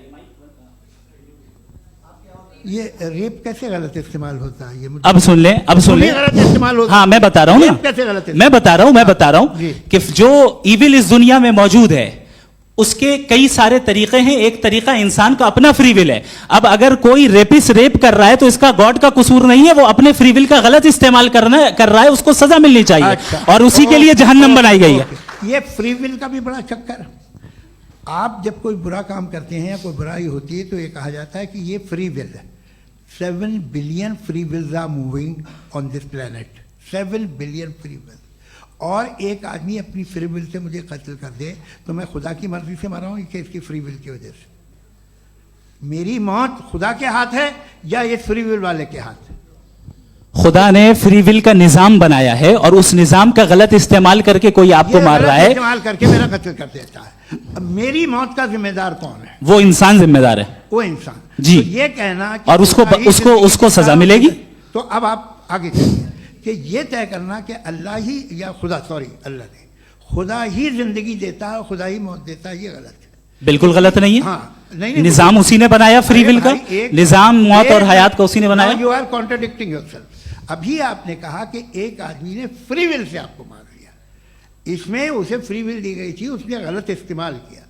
7 billion free wills are moving on this planet और आप चाह रहे हैं कि मैं सिर्फ खुदा का ध्यान करूं। ये 7 बिलियन फ्री विल्स को मुझे लुक आफ्टर करना पड़ेगा कि नहीं? ये तो तबाहियां कर रही हैं और तबाहियां ज़्यादा हो रही हैं। बिल्कुल। तो अगर ये आप free will बताएं, हो आप बताएं अगर खुदा नहीं है फॉर एग्जाम्पल, हाँ। तो आप इविल को कैसे डिसाइड करेंगे? यानी how can you define evil objectively without God? देखिए दुनिया में 2 तरह के जानवर हैं। एक जो अकेले रहते हैं जंगल में और एक जो ग्रुप्स में रहते हैं। ग्रुप में जो भी रहेगा, चाहे वो आपका फाउंडेशन हो, चाहे कोई क्लब हो, चाहे कोई पॉलिटिकल पार्टी हो, चाहे कोई यूनिट हो, उसमें आपको इंटरैक्ट करने के रूल बनाने पड़ेंगे। यानी लोग तय करेंगे। लोग तय करेंगे। अगर लोगों ने यह तय किया कि किसी का रेप करना सही है, आप जस्टिफाई करेंगे? नहीं, लोग आपका फाउंडेशन तो ये हो गया ना कि लोग इविल डिसाइड दुनिया करेंगे। में- नहीं, अरे दुनिया में ऐसे ग्रुप्स हैं जो रेप को जायज़ मानते हैं सर्टेन हालात में। मैं डिटेल में नहीं जानूंगा, आप भी जानते हैं। ये जो आईसिस वाले थे जिन्होंने क्या किया था, तो उन्होंने क्या किया उसका खुदा से कोई ताल्लुक नहीं है सर। मैंने सिंपल सवाल किया कि इविल को आप डिफाइन करते चलिए, कैसे चलिए, हैं? आइए वापस आइए। जी। आप साथ में तभी रह सकते हैं जब कुछ आप ऐसे उसूल डेवलप करें जिसमें हर एक का बेसिक तहफ़्फ़ुज़, हर एक का बेसिक राइट हो और हर एक को कोई आराम मिले। यही तरीक़ा है किसी भी ऑर्गेनाइजेशन जिसमें एक से ज़्यादा लोग हैं और वो ऐसे चलती है ज़िंदगी। उसमें अगर आप गड़बड़ करेंगे तो तबाही होगी, नुकसान होगा, बर्बादियाँ आएंगी। और अगर उसमें आप घर ले लीजिए ना, एक हस्बैंड है, एक वाइफ है, बच्चे हैं, वालदा भी हैं, 2 बहनें भी हैं, एक भाई भी है। अब इसमें कोई निज़ाम आपको चाहिए साथ में रहने का, और एक दूसरे पे भरोसा रहे, एक दूसरे के बहीख्वाह हों, एक दूसरे की मदद करें, ऐसी जिंदगी। सर आपकी बात आ गई, आप ये कह रहे हैं कि लोग डिसाइड करेंगे क्या सही है क्या गलत है, यही है मेजॉरिटी डिसाइड करेगी क्या सही है क्या गलत है? अरे भाई बिल्कुल। मेजॉरिटी अगर ये कहे कि नाजी जर्मनी के साथ जिस तरह मेजॉरिटी थी कि जेनोसाइड करना सही है, आप जस्टिफाई करेंगे? उस वक्त आपका ये सवाल सिर्फ उसके बाद क्लोजिंग। हाँ, उस वक्त प्लेनेट पे जो लोग थे उनमें कितने लोग हिटलर को सही समझते? अच्छा, प्लेनेट की मेजॉरिटी तय करेगी, सोसाइटी की नहीं। प्लेनेट की मेजॉरिटी गॉड के एग्जिस्टेंस को सही मानती है, आप क्यों नहीं मानते?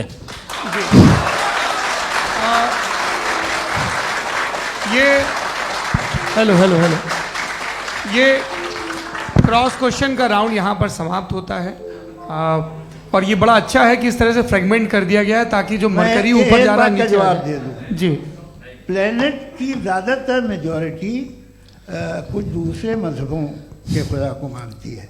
आप उन्हें क्यों नहीं, आप तो मेजॉरिटी की बात कर रहे अच्छा, हैं। ये मैं क्लोजिंग भी majority की बात- आप ये कह रहे हैं इविल और गुड को डिसाइड मेजॉरिटी करेगी, मेजॉरिटी जो कर दे वो सही हो जाएगा। अरे क्लोजिंग इसको जैसा आप ही लोगों ने तय किया है उसी फॉर्मेट को फॉलो कर लेते हैं। हाँ। भाई मैंने तो भले लोगों पे एतबार किया और तब मॉडरेशन तय किया। जी, आपके पास 5 मिनट का वक्त है, क्लोजिंग आर्ग्यूमेंट है, उसके बाद हम ऑडियंस से क्वेश्चन आंसर लेंगे जावेद साहब के क्लोजिंग आर्ग्यूमेंट के बाद। ओके, टाइम स्टार्ट बहुत शुक्रिया। जी। हमारा जो टॉपिक है डज गॉड एग्जिस्ट, मैं इस पे इतने एकेडमिक तैयारी करके आया था, मुझे था कि मैंने सोचा था कि कई सारे मैं आर्ग्यूमेंट्स दूंगा, लेकिन वक्त की भी किल्लत और जावेद साहब बार बार इधर उधर चले जा रहे थे तो उसको भी थोड़ा एंटरटेन करना पड़ गया।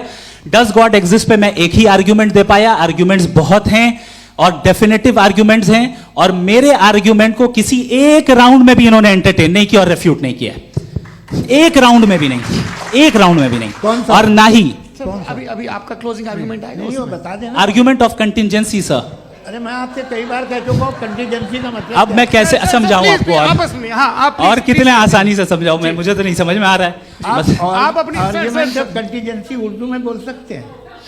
हाँ, आप अपनी बात पूरी कर ले जी। आखिरी 4 मिनट। दूसरी चीज, just a minute please ma'am, can I talk? दूसरी चीज ये है कि आपने एक तो इसका जवाब नहीं दिया, दूसरा आपने गॉड के ना होने पर कोई डेफिनेटिव आर्ग्यूमेंट नहीं दिया, सिर्फ मजहब पे बात कर रहे हैं आप। मजहब तो आज हमारा टॉपिक ही नहीं था, आज तो हमारा टॉपिक हो, आप मजहब से ले लेकर आईएस तक चले गए। भाई हमारा क्या ताल्लुक है उससे? We condemn them. और उसका गॉड से क्या ताल्लुक है? अगर कोई गलत काम कर रहा है, किसी ने किसी को कत्ल किया, किसी ने किसी का रेप किया, उसको सजा मिलनी चाहिए। और आपके पास कोई भी rational strong foundation of morality नहीं है। आपने कहा कि मेजॉरिटी तय करेगी सोसाइटी की, वो सही होगा। मैंने कहा हिटलर को फिर आप सही कहेंगे, नहीं, प्लैनेट की सोसाइटी की मेजॉरिटी तय करेगी। तो प्लैनेट की मेजॉरिटी गॉड के एग्जिस्टेंस को मानती है, आप कह रहे हैं ये रिलीजियस है। तो यानी आपके पास कोई स्ट्रॉन्ग फाउंडेशन नहीं है ऑब्जेक्टिव मोरालिटी का। ऑब्जेक्टिव मोरालिटी का अगर कोई फाउंडेशन है तो वो सिर्फ गॉड है, गॉड है, गॉड है। थैंक यू जी, ये मुफ्ती शमाइल नदवी साहब का क्लोजिंग आर्ग्यूमेंट था। अब हमारे पास जी ये बड़ा अच्छा है कि दोनों लोगों को मॉडरेटर से शिकायत भी और बोल रहे भाई हमारी शाबाशी भी तो करते चलो। अब मेरी बात जी, आपके पास जावेद अख्तर साहब 5 मिनट का वक्त है, ये आपका क्लोजिंग आर्ग्यूमेंट है, टाइम रीसेट कर दें। जी देखिए, बहुत सारी बातें हैं। गॉड का डेफिनेशन दुनिया के किसी भी रिलीजन में है कि वो ओमनीपोटेंट है, ओमनीप्रेजेंट है, he is just, he is kind, he loves you and so on. मैं जब दुनिया देखता हूँ तो मुझे कोई ऐसा सुप्रीम पावर यहाँ दिखाई नहीं देती है जो इंसान की बहबूदी के लिए कुछ कर रही हो, कमज़ोर को बचा रही हो, मदद कर रही हो, जालिम को पीछे हटा रही हो। मैं नहीं देखा, तारीख़ में नहीं। एक तो अगर है और ये देख रहा है तमाशा, तो उसका होना न होना बराबर है। दोयम ये कि ये जो है, जब आप ये कहते हैं कि कायनात जिसकी कंटीजेंसी है, मैं देखिए वो लफ्ज़ इस्तेमाल किया मैं, तो ये कैसे हो सकती है भाई? और फौरन आप सरेंडर कर देते हैं कि जाहिर है कि इसका बनाने वाला तो इससे 10,000 गुना था कॉम्प्लिकेटेड होगा। उस पर आपके होने पे कोई इतराज़ नहीं है। उसे वो टाइमलेस है, वो पहले से था, टाइम तो बहुत बाद में आया। ये सब आप मानने को तैयार है जिसका आपके पास कोई सबूत नहीं, आपके पास कोई रीज़न नहीं है। आपकी तारीफ क्या है मजहबों की? बिलीफ की, जो खुदाओं का बिलीफ है, ये कॉन्स्टेंटली गलत साबित होता रहा है। मतलब आप कहें कि अरिस्टोटल के ज़माने में तो सब जाहिल थे, वो भी इतने ही यकीन से खुदा पे यकीन रखते थे, जो अब नहीं रहा। ये भी नहीं रहेगा, आप लिख लीजिए। और इसके आसार आपको दुनिया में दिखाई देना शुरू हो चुके हैं। ये बहस क्या आज से 100 साल पहले इस तरह हो सकती थी? यहाँ तक तो आपको हम ले आए हैं। तो सर अरे इनको मदद की ज़रूरत नहीं भाई, ये सेल्फ सफिशिएंट आदमी है, आप क्यों इनकी मदद कर रहे हैं? Sir please. तो ये जो है तमाम बातें अपनी जगह हैं। ये एक पैकेज है। आप अकेले, कोई आदमी ऐसा नहीं जो सिर्फ गॉड को मानता हो, उसके साथ बहुत पैराफर्नेलिया आता है, अलग अलग पैराफर्नेलिया आते हैं। They have always created chaos in the society. मैं तो आपको सीधा ऑफर देता हूँ कि दुनिया में 10 इम्पॉर्टेंट बिलीव्स हैं। आप 1 मानते हैं, 9 नहीं मानते, 9 में आप एथियस्ट हैं, 9 को आप बिल्कुल रीजनेबली मेरी तरह देखते हैं। तो 90 मजहबी आदमी भी 90% एथियस्ट है, वो दूसरे खुदा नहीं मानता, एक खुदा मानता है अपना वाला, बाकियों को कहता है गलत है। अगर आप मानना ही बंद कर दें तो आपका 10% चांस है कि आप सही हैं और 90% चांस है कि आप गलत हैं। मेरा मशवरा है आप मानना छोड़ दिए तो 50% चांस होगा कि आप सही हैं और 50% चांस होगा, 40% आप गेन करेंगे बाय बिकमिंग एन एथियस्ट।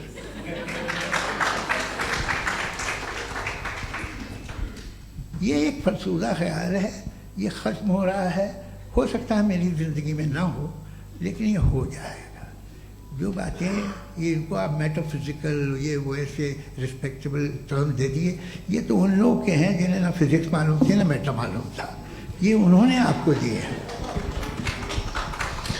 जी बहुत शुक्रिया आप दोनों लोगों का। और अब इस बातचीत का आखिरी राउंड शुरू होगा, डज गॉड एग्जिस्ट की ये बहस मुफ्ती शमाइल नदवी और जावेद अख्तर साहब के बीच। आप लोग अपने अपने हाथ ऊपर करेंगे, मैं यहाँ से तय करूँगा। और माइक हमारे पास है क्या? एक ही माइक है ऑडियंस के लिए?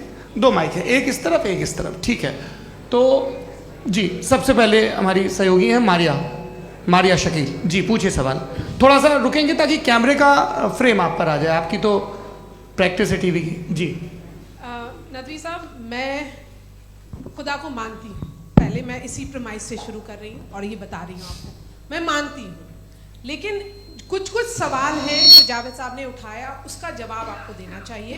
पहला सवाल ये कि गज़ा में सालों से छोटे बच्चे मर रहे हैं, वो उनको, अगर खुदा मर्सीफुल है, हम मानते हैं कि अल्लाह ताला में बहुत ताकत है, तो वो बच्चे क्यों मर रहे हैं?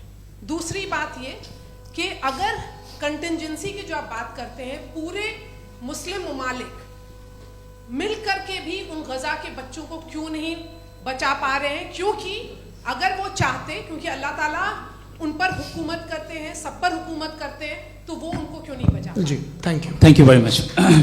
बहुत अच्छा किया आपने इस चीज़ को जिक्र कर दिया, मैं इसको और अच्छे से एक्सप्लेन करने की कोशिश करता हूँ। देखें, जहाँ तक आपने कहा कि गज़ा के बच्चों को मारा जा रहा है, देखें 2 वर्ल्ड व्यू है, एक एथिस्टिक वर्ल्ड व्यू, एक थीस्टिक वर्ल्ड व्यू है। बच्चे मर रहे हैं दोनों वर्ल्ड व्यू में, लेकिन हमारा वर्ल्ड व्यू कह रहा है कि रिकॉम्पेंस है, ये कह रहे हैं कि उनका मरना बेकार जाने वाला है, कोई उसका रिकॉम्पेंस नहीं है, चूंकि इनके यहाँ आखिरत और अल्लाह का कोई तसव्वुर या गॉड का कोई तसव्वुर नहीं है। आपने ये सवाल किया कि गॉड मर्सीफुल है, क्यों नहीं रोकता? ये मैंने बताया कि ये मिसकंसेप्शन है लोगों के दरमियान कि गॉड को सिर्फ मर्सीफुल और ओमनीपोटेंट समझते हैं। गॉड के सिर्फ यही 2 एट्रीब्यूट्स नहीं हैं, गॉड के कई सारे एट्रीब्यूट्स हैं, उनमें से अल हकीम भी है, उनमें से ऑल वाइज भी है, ऑल नोइंग भी है। लिहाजा अगर इस दुनिया में किसी को तकलीफ आ रही है और गॉड उसको नहीं रोक रहा है, वो इसलिए नहीं रोक रहा है चूंकि इंसानों को फ्री विल दिया गया है। ठीक इसी तरीके से अगर एक डॉक्टर किसी छोटे बच्चे को इंजेक्शन लगा रहा है, उसे तकलीफ पहुंच रही है, उसके लिमिटेड पर्सपेक्टिव के एतबार से यह गलत हो रहा है और डॉक्टर बुरा है। लेकिन जब आप ब्रॉडर पिक्चर को देखेंगी, आपके और हमारे पास सिर्फ एक पिक्सल है, हमें इतना नजर आ रहा है कि गज़ा में कत्ल हो रहा है, लेकिन इसके पीछे कितना रिकॉम्पेंस उनको मिलने वाला है, पूरा पिक्चर गॉड के पास है। तो एक पिक्सल से आप पूरे पिक्चर को कभी भी जज नहीं कर सकती। आप इसमें कुछ जोड़ना चाहेंगे? आपको कुछ बोलना है इसमें? भैया आपने बहुत अच्छा जस्टिफिकेशन दिया। या आप वो जो वहाँ के प्राइम मिनिस्टर इजराइल के उन्हें भेजिए, वो बहुत खुश होंगे। आप जस्टिफिकेशन दे देना कि अगर गॉड नहीं है तो बच्चे क्यों मर रहे हैं, आप बताएं। जी, वो ये सवाल पूछ रहे हैं कि अगर आप ईश्वर का अस्तित्व नहीं मानते हैं तो उन बच्चों की मौत को आप कैसे इंटरप्रेट करते हैं? भाई ये दुनिया जो है, जो ताकतवर लोग होते हैं वो एक नाइंसाफ़ी करते हैं। तो ये अच्छा काम है आपके नजदीक, तो नेचर नाइंसाफी पे मबनी है। अरे मेरे भाई, आप नेचर की कहाँ बात कर रहे हैं, तो इंसान की बात जी, कर ये रहे तो फिर जब मैं इंसान की बात कर रहा था आप नेचर की बात करने लग क्रॉस गए। एग्जामिनेशन नहीं। हैं। हाँ, अब आप मुझे बोलने नहीं देंगे तो अलग बात है, आप बोलिए, मुझे कोई इतनी जल्दी नहीं। जी नहीं, ये क्रॉस नहीं, एग्जामिनेशन एक है। मिनट, क्रॉस मुझे एग्जामिनेशन। बोल तो लेने दीजिए। जी, बोलिए। क्या बात ये है कि ह्यूमन सोसाइटी तभी साथ में रह सकती है जब वो मोहब्बत से, एकता से, एक दूसरे के एहतराम करके रहे। इसके अलावा पॉसिबल नहीं है, अकेले तो इंसान रह ही नहीं सकता। वहाँ पर कुछ लोग हैं जो फाउल करते हैं। वो फाउल हम हमेशा से तारीख में होता आया है। आज ये हो रहा है, जो हो रहा है बहुत बुरा हो रहा है, बहुत जालिमाना है, बहुत जाबराना है। उसको आप कहें कि ये बच्चों को कॉम्पनसेशन मिल जाएगा या इसकी इंजेक्शन है, इंजेक्शन तो हेल्थ के लिए दिया जाता है। आप ये कह रहे हैं कि ये बच्चों की जो धज्जियां उड़ रही हैं ये इंजेक्शन है, ये विटामिन टेस्ट का। है, ये टेस्ट है, और उस टेस्ट में अगले- उनको ऐसा रिकॉम्पेंस मिलेगा जो आपके तस्वुर के बाहर है। ये आप 3 बरस के बच्चे को बारूद से उड़ा के टेस्ट ले रहे हैं। वाह, वो नहीं ले रहा है, खुदा नहीं उड़ा रहा है, इजराइल उड़ा रहा है। जी, ये तो उसको कंडेम अगला करें। सवाल लेते हैं। अगला सवाल लेते हैं प्रोफेसर पुरुषोत्तम अग्रवाल। मुफ्ती साहब, एक निवेदन आपसे है कि कम से कम थोड़ा सा माइक क्लोज एक रखें। रिलीजियस और फिलोसफिकल कर मैम प्लीज। एक रिलीजियस और फिलोसफिकल ट्रेडिशन है जो ब्रह्मांड को यानी यूनिवर्स को ही अंतिम मानती है।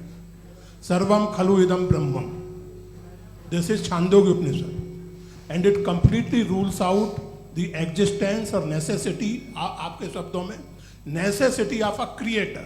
The creation itself is the creator. तो एक minute please.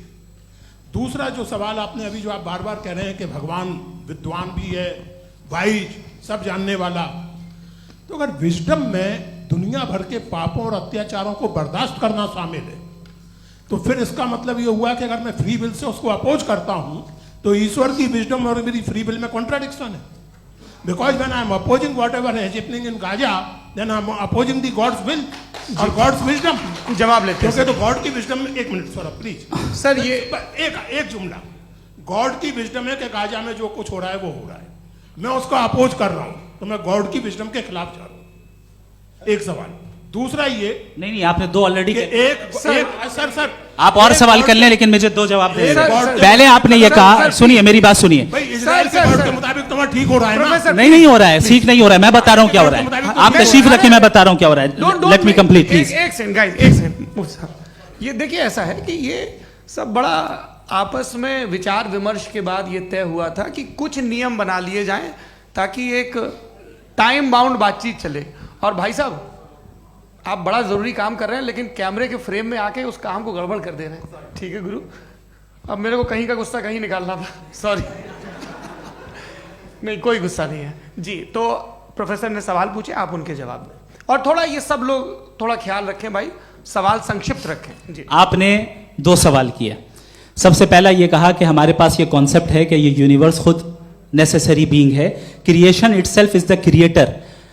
How irrational is this कि मैं एग्जिस्ट करूंगा बाद में, लेकिन अभी एग्जिस्ट कर भी रहा हूं, यानी एक ही टाइम में एग्जिस्ट भी कर रहे हैं, नहीं भी कर रहे हैं। This is not true. दूसरी चीज, आपने कहा कि अगर इजराइल में, सॉरी माफ कीजिएगा, Israel doesn't exist, occupied Palestine में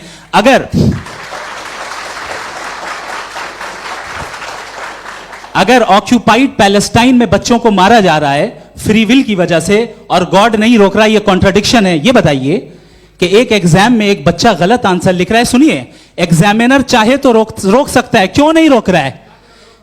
ये कॉन्ट्रडिक्शन है, ये कॉन्ट्रडिक्शन नहीं है। माइक नहीं सर, ये आपस में जी, ये क्या आपका सवाल? माइक दीजिए। फ्री विल दिया गया है टेस्ट के लिए, अकाउंटेबिलिटी के लिए। अगर फ्री विल नहीं होता तो आप कहते हैं हमें रोबोट बना दिया गया। नॉट मिसरिप्रेजेंट माय पोजीशन, आपकी जो भी पोजीशन, मैं अपनी फ्री विल के नाते, अपने ह्यूमन विजडम के नाते गाजा में हो रही अत्याचार का विरोध करता हूं। बिल्कुल करना चाहिए। आपके हिसाब से मैं गॉड की विजडम का विरोध कर रहा हूं? बिल्कुल नहीं, समाज हो रहा है गॉड की बिल्कुल भी नहीं, बिल्कुल भी नहीं। उसका वहां पर गाजा में कत्ल होना ये इंसानों के गलत इस्तेमाल का नतीजा है, फ्री विल के इस्तेमाल का नतीजा है। गॉड इसका हुक्म नहीं देता, उससे रोकता है। यही तो मसला है ना, आपके लिए कॉन्सेप्ट क्लियर नहीं नहीं भाई, आपने तो बताया था इंजेक्शन लगाने से बच्चे को तकलीफ होती है, ये इंजेक्शन लगा। सर आप ऐसे रेटोरिक स्टेटमेंट दे तब तो कोई मसला नहीं आपने समझते बोला कि रहेंगे। Injection this is a rhetoric statement, this is not a logical argument sir. I am sorry, I am sorry. आखिरी 30 मिनट बड़े मुश्किल होने वाले हैं। जी मुफ्ती साहब आगे बैठे हैं, इनको माइक दीजिए। हाँ तरुण, माइक आप अपने पास रखिए, आपको कैमरे का फ्रेम पता है जी। सबसे पहले दोनों को मुबारकबाद। एक सर अपना आप नाम बता दें। मेरा आप अमेरिका में शिकागो में रहते हैं, इतना मुझे याद है। बताया आपको, यासिर नदीम अलवाजदी मेरा नाम है। जावेद सर आपसे एक क्वेश्चन है इन्फिनिट रिग्रेस के ताल्लुक से। एक हाइपोथेटिकल सिनेरियो है, मसलन अगर आप सर माइक थोड़ा सा प्लीज क्लोज रखिए। ओके जी। अगर आप शायर इसलिए हैं कि आपके कोई उस्ताद शायर थे, और वो इसलिए शायर थे कि उनके कोई उस्ताद शायर थे, और इसी तरीके से हम माजी में पीछे चलते चलते चले जाएं और कहीं ना रुके, तो माफ कीजिएगा आप कभी शायर नहीं हो सकते। लेकिन आप शायर हैं, आपका शायर एग्जिस्ट करता है, इसका मतलब ये है कि आप कहीं ना कहीं रुके हैं। तो मेरा सवाल ये है कि क्या आप इन्फिनिट रिग्रेस ऑफ कॉजेस को लॉजिकल फैलेसी मानते हैं या नहीं मानते? हाँ या ना? मैं इन्हें लॉजिकल फैलेसी नहीं मानता हूँ, लेकिन मेरा प्रॉब्लम यह है कि जब मैं नहीं मानता हूँ तो I will continue with this logic जो फैलेसी नहीं हो। आप एक जगह रुक जाते हैं जाके, आप कहते हैं ये गेंद कैसे बनी, ये जजीरा कैसे बना, ये समंदर कैसे बना, ये ज़मीन कैसे बनी, और अचानक गॉड पे जाके आपको ब्रेक लग जाता है। एक बार आप सवाल नहीं करते कि भाई इनको बनाने वाला तो इनसे भी कॉम्प्लिकेटेड होगा, वो कैसे बना, उसके बारे में आपने इत्मीनान कर लिया, वो हमेशा से है। तो अगर आप उसे हमेशा से मानते हैं तो फिर ये मान लीजिए कि कायनात हमेशा से है, क्या तकलीफ? फिर हम वजूद में नहीं आते जी है? हम मौजूद नहीं। अच्छा सर क्यों नहीं हो मैं सकते? बताऊंगा प्लीज प्लीज। जैसे मैंने मिसाल दी आपके शेर, आपका शेर कभी वजूद में ना आता अगर शायर इसी तरह चलते रहते हमेशा। जी माइक मेरे ख्याल से एक सेकंड, इन्फिनिट रिग्रेस का कॉन्सेप्ट क्लियर नहीं हो पाया, ऐसे रहने दें, लेट्स मूव ऑन सर। ठीक है। हाँ थोड़ा सा मॉडरेटर का भी ख्याल रखें। नहीं नहीं आपने तो रखा है, आपने रखा है। यहाँ पे गौहर रजा साहब हैं, वो भी एक सवाल पूछना चाहते हैं। माइक यहाँ नीचे से ऑन कर दिए, नीचे। पहले तो ये कह दूं कि मैं उन बच्चों से शर्मिंदा हूं जिनको गजा में कत्ल किया गया, क्योंकि हमारे होते हुए कत्ल किया गया। लेकिन उससे ज़्यादा शर्मिंदगी इस बात से हुई कि मुझे लगा कि मुफ्ती साहब उसको जस्टिफाई कर रहे हैं। बिल्कुल भी नहीं, आप बहुत ही गलत। मुझे लगा मैं गलत हो सकता हूं। बिल्कुल गलत मैं है। सवाल पूछ रहा हूं, सवाल मैं देखिए, सवाल अगर पूछ रहा हूं। एक मैं जावेद भाई से डिसएग्री करता हूं। एक सेकंड देखिए, अगर देखिए ऐसा एक सेकंड आप सर वेट अरे आप कुछ मेरे पहले मुझे अपनी बात कह लेने दीजिए। अगर ऑडियंस तय करेगी तो फिर मॉडरेटर का मतलब नहीं। मेरा आप सबसे ये कहना है, ये बहस दो लोगों के बीच में है, एक तरफ मुफ्ती साहब, एक तरफ जावेद साहब। पिछले 1.5 घंटे से ये लोग अपने अपने तर्क रख रहे हैं। आपकी इनसे इत्तेफाकी हो सकती है, ना इत्तेफाकी हो सकती है। मेरे उस्ताद मुझे सिखा गए हैं कि मुखामुखम में असहमति की गुंजाइश बची रहनी चाहिए। अगर मैं आपकी बहुत इज्जत करता हूं गौहर साहब, आपने जो कमाल की किताबें लिखी, साइंटिफिक टेम्परामेंट, लेकिन मेरी ये गुजारिश है आप सबसे कि यदि आप इन लोगों ने जो बोला उन पर टिप्पणियां करेंगे तो ना वक्त की पाबंदी रहेगी, ना वो अनुशासन। आप सवाल पूछ लें, उस सवाल में जो बात आ जाए वो आ जाए। मैं जावेद साहब से डिसएग्री करता हूं, इसलिए जावेद साहब से सवाल पूछ रहा हूं। आपका सवाल जावेद अख्तर साहब से। और सवाल ये है मेरा कि जावेद साहब ने कई बार लॉजिक का इस्तेमाल किया कि साइंस में लॉजिक है और रिलीजन में लॉजिक नहीं है। मेरा ख्याल ये है कि रिलीजन में भी लॉजिक है, लेकिन उस लॉजिक की बेसिस ये है कि आप रुक जाते हैं, जिसका जिक्र जावेद साहब ने बार बार किया, यानी खुदा के तसव्वुर पे आते हुए, गॉड के तसव्वुर पे आते हुए रुक जाते हैं। और इसमें सवाल पूछना मतलब फॉरबिडन होता है। सवाल यह है कि क्या जावेद साहब इससे एग्री करते हैं कि साइंस की लॉजिक अलग है और रिलीजन की लॉजिक अलग है? बताइए सर। देखिए 3 चीज़ें हैं, साइंस है, एक है मंतिक है, इस्तिदलाल है, और एक जो है कुछ भी नहीं है, फेथ है, अकीदा है। मैं अकीदे की लॉजिक का कायल नहीं हूँ। मुझे आप इस्तिदलाल से, लॉजिक से, रीज़न से समझाइए, मैं मानने को तैयार हूँ, मेरा क्या नुकसान होगा।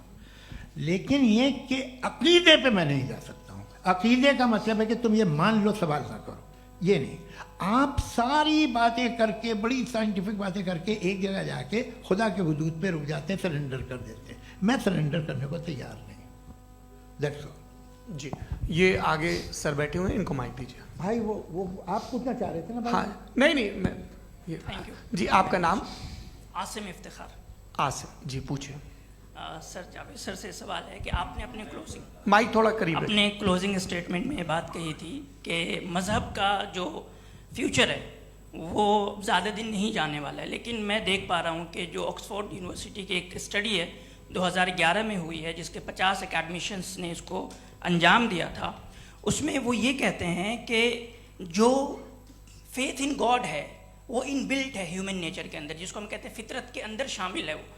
और वो ये कहते हैं कि अगर कोई ये समझता है कि मज़हब को वो ख़त्म कर देगा तो ये उसकी गलत फहमी है। तो आप इसके बारे में, इस स्टडीज़ के बारे में क्या कहते हैं? ठीक है, मैं उनसे एग्री नहीं करता हूँ। वो कौन से प्रोफेसर होंगे? ऐसा उनके क्या पास डेटा है, इन्होंने डेटा के बेस होगा। डेटा क्या हो सकता है? फ्यूचर का डेटा तो नहीं हो सकता ना उनके पास, प्रेजेंट का डेटा हो सकता है। डेटा आपने सुना 100 साल पहले का बाद का डेटा? मैंने तो नहीं सुना आज तक। तो आज उनकी ये राय है और होगी राय, ठीक है। दुनिया में तरह तरह की राय है लोग, लेकिन मैं समझता हूँ कि वक्त के साथ इंसान ज़्यादा से ज़्यादा रीजनेबल और लॉजिकल होता जा रहा है। आज आप देखिए वेस्टर्न यूरोप में क्या परसेंटेज है नॉन बिलीवर्स की, बहुत हाई। वहाँ चर्च खाली पड़े होते हैं। तो अल्टीमेटली तो इंसान कोई ऐसी बात बहुत अरसे तक नहीं मान सकेगा, चाहे गलत या सही, जो उसे, उसके दिमाग को, उसके जहन को, उसकी लॉजिक को अपील न करे। वो कह रहे हैं तो ऑक्सफोर्ड के होंगे तो कैम्ब्रिज के होंगे, तो मुझे क्या लेना देना। उनका डेटा मुस्तकबिल का नहीं हो सकता है। जी, दीपक, हाँ पूछिए। मैं आऊँगा, अभी पीछे की साइड भी आऊँगा, माइक वहीं भेजूंगा 2-3 साल के लिए। जी जावेद साहब, आपसे सवाल है। नमस्ते। अरे भाई सर, अगर आप ही लोग तय करना है तो फिर 200 लोग तय कर लें। ये सब नहीं sir, please don't do this sir. Everybody has a right sir, but we can only take selected questions. Sir, ये यंग लोग भी हैं तो इनकी ये अब उतने यंग, भाई आप यंग हैं कि नहीं हैं? वो कह रहे हैं वो भी यंग हैं साहब, आप उनकी नौजवानी पर दावा उनको ही करने दें। हाँ मुफ्ती साहब, आप यंग, हाँ पूछे। अरे भैया सर, मेरा सवाल ये है, कुछ इनसे भी तो पूछो। जी नहीं, बस आपसे एक सवाल है। जैसे थीस्टों के पास, अपने जो ईश्वर को मानते हैं, उनके पास अपने सोशल गेट टुगेदर्स हैं। 5 रोज़ क्रिसमस आने वाला है, होली है, दिवाली है, ईद है। एथिस्ट क्या ऑफर कर रहे हैं? मतलब मैं इनकी दुकान से बोलूं, मैं आना चाहता हूं उस तरफ, पर मैं अट्रैक्ट नहीं हो पा रहा हूं। मैं सोशल गेट टुगेदर्स क्या है आपके पास? वो ये कह रहे हैं कि जो धार्मिक लोग हैं, अलग अलग धर्म के लोग, उनके उत्सव त्योहार, कॉन्ग्रेगेशन बहुत हैं। अब आपको मैं एक सुनाता हूँ, यहाँ हिस्टोरियन भी बैठे हैं। मृदुला जी, आप बताइएगा सही है क्या? ये एक कॉन्स्टेंटाइन, एक ग्रीक रोमन बादशाह था, जो क्रिश्चियनिटी आने के 400 साल बाद उसने डिसाइड किया कि मैं क्रिश्चियन हो जाऊंगा, मेरी पूरी स्टेट कैंसिल हो जाएगी। उस ज़माने में ऐसे ही होता था, राजा जो धर्म इख्तियार करता था वो जनता भी कर लेती थी। इसलिए कि वो हो गया था बैंकक्रप्ट, और उसे जो मेडिटेरियन कोस्ट के रिच क्रिश्चियन वो थे मर्चेंट, उससे पैसा चाहिए था। तो उसने कहा यार क्रिश्चियन हो जाओ। तो उसने अपने वजीर से कहा कि भाई ये हिस्ट्री है कि अब हम लोग क्रिश्चियन हो जाते हैं। कहते सर हो जाएंगे, कोई प्रॉब्लम नहीं है, लेकिन एक प्रॉब्लम ये है कि 17 दिसंबर से 25 दिसंबर तक जो पेगन फेस्टिवल होता, जो पेगन जो फेस्टिवल होता है वो बंद हो जाएगा, इसलिए कि हम क्रिश्चियन हो गए तो होगा नहीं। तो वो बच्चों को बहुत बुरा लगेगा, पब्लिक को बहुत इंजॉय करते हैं, खासतौर से 25 को मेन डे। उसने कहा हाँ ये तो सही कह रहे हो, ये जीसस क्राइस्ट की पैदाइश कब थी? कहते साहब वो अप्रैल में थी। नहीं, कट करो, वो 25 दिसंबर को है। यह हकीकत है जी। और 400 साल बाद क्रिश्चियनिटी के अप्रैल से दिसंबर ले आए, और इसलिए कि यहाँ पेगन फेस्टिवल होता था। अब मनाते हैं आप आराम से। ये जो सारे फेस्टिवल हैं ये रिलीजन से, हर एक को एक इंटरटेनमेंट डिपार्टमेंट चाहिए होता है अपनी कंपनी चलाने के लिए। तो ये रिलीजन ने, ये सेकुलर त्योहार थे जिन्हें रिलीजन्स ने ले लिया है। ये मौसम के थे, फसलों के थे, किसानों के थे, उसको आपने लेके रिलीजियस रंग दे दिया। ये कोई रिलीजन से थोड़ी आए हैं आप। अच्छा हमें देखिए, हम तो मुल्द हैं, हम ईद मनाते हैं, हम दिवाली मनाते हैं, हम होली मनाते हैं, हम क्रिसमस मनाते हैं। बम्बई की फिल्म इंडस्ट्री की सबसे बड़ी होली हमारे घर में होती है, सबसे बड़ी ईद हमारे घर में होती है। वो हमारी सोशल वो है, हमारा हेरिटेज है। ऐसा थोड़ी है कि we will throw the baby along with the water. ये तो अच्छी चीज़ है, इन्हें रखो, जो बेकार है फेंक दो। जी हाँ। हेलो जी, मेरा सवाल नादवी जी से है। जैसा कि आपने बोला कि गॉड टाइम के भी परे हैं और गॉड इतनी कॉम्प्लेक्स चीज़ है कि उसे ह्यूमन माइंड समझ नहीं सकता, और गॉड ने अर्थ पे फ्री विल भी दे दी है, तो आप अपना वक्त ज़ाया क्यों कर रहे हैं गॉड के बारे में बात करके? अपन को तो बात करनी चाहिए कि सोसाइटी को बेहतर कैसे करें। जी, मैं गॉड वही बताता है सोसाइटी को कैसे बेहतर करे। अभी मैं आपका जवाब देता हूँ। आपने कहा कि टाइम पे वो एग्जिस्ट नहीं करता, सो मेरा सवाल ये है कि जैसा आपने बोला कि गॉड बहुत ही कॉम्प्लेक्स चीज है। मैंने कहा ही नहीं कि कॉम्प्लेक्स है, तो आपके अल्फाज हैं। कॉम्प्लेक्स का लफ्ज गॉड के लिए सुइटेबल नहीं है। क्यों? क्योंकि कॉम्प्लेक्स वो चीजें होती हैं जो ऑब्जेक्ट हो। God is not an object जिसको आप इंस्ट्रूमेंट के जरिए लेबोरेटरी में जाके टेस्ट करें, oh it's very complex. No, वो कोई कार का इंजन नहीं है।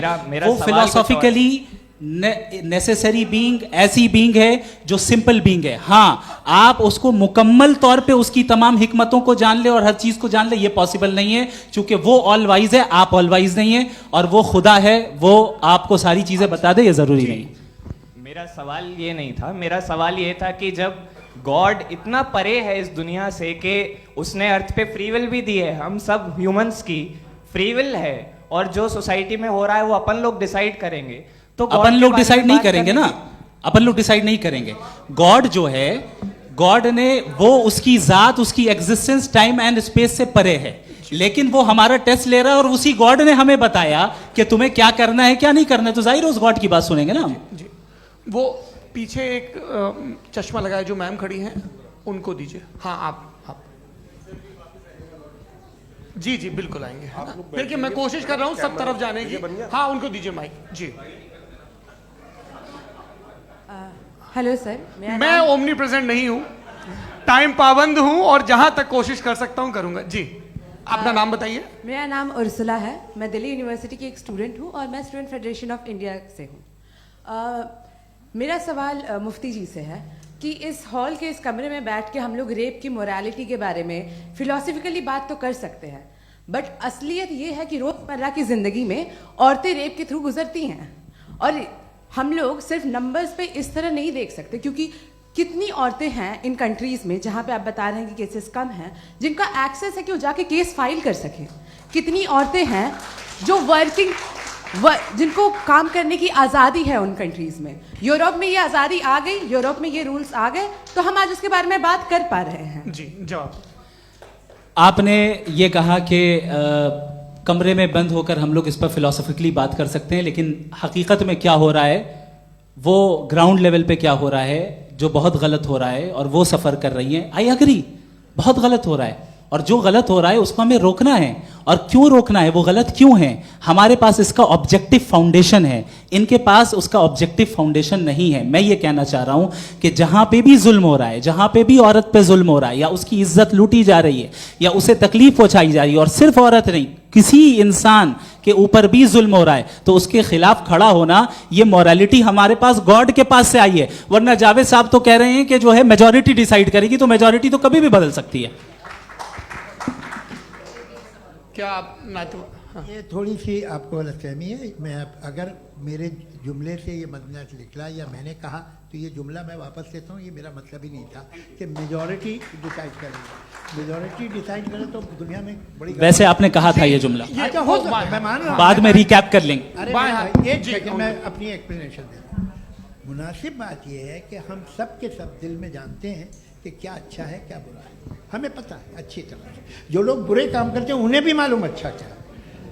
यही तो सवाल था हजरत कि फिर ये मोरालिटी आई कहाँ से? Cross examination. हाँ जी हाँ। मोरालिटी साथ रहने की डिजायर से आई, यानी साथ रहकर जो कुछ कह दे, जो कुछ कर दे, वो हो जाएगा? नहीं तो आप कायदे से रही कर सकते हैं जब तक लोगों में मोरालिटी हो, वरना आप क्यास हो जाएगा। ये आपको कैसे पता?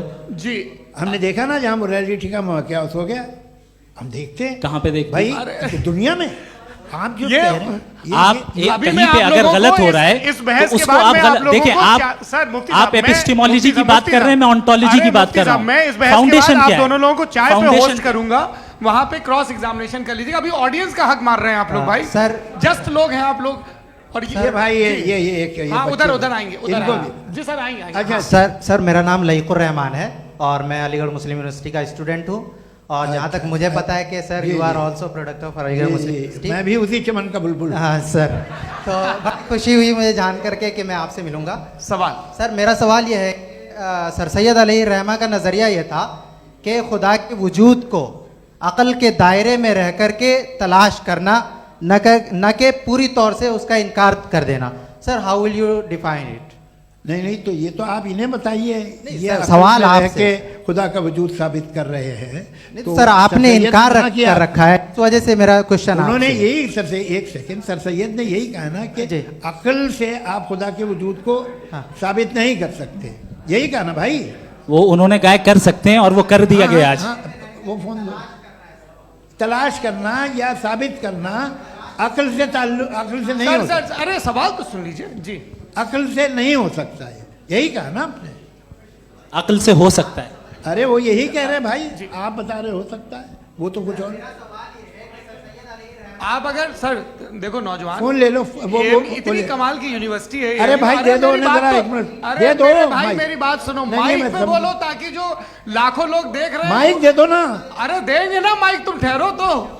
हाँ सर मेरा सवाल ये था कि सर सैयद अलैहिर्रहमा का एक नज़रिया था अपना कि खुदा का जो वजूद है उसको अक़ल के दायरे में रह कर के तलाश करना है, न कि पूरे तौर से इनकार कर देना है।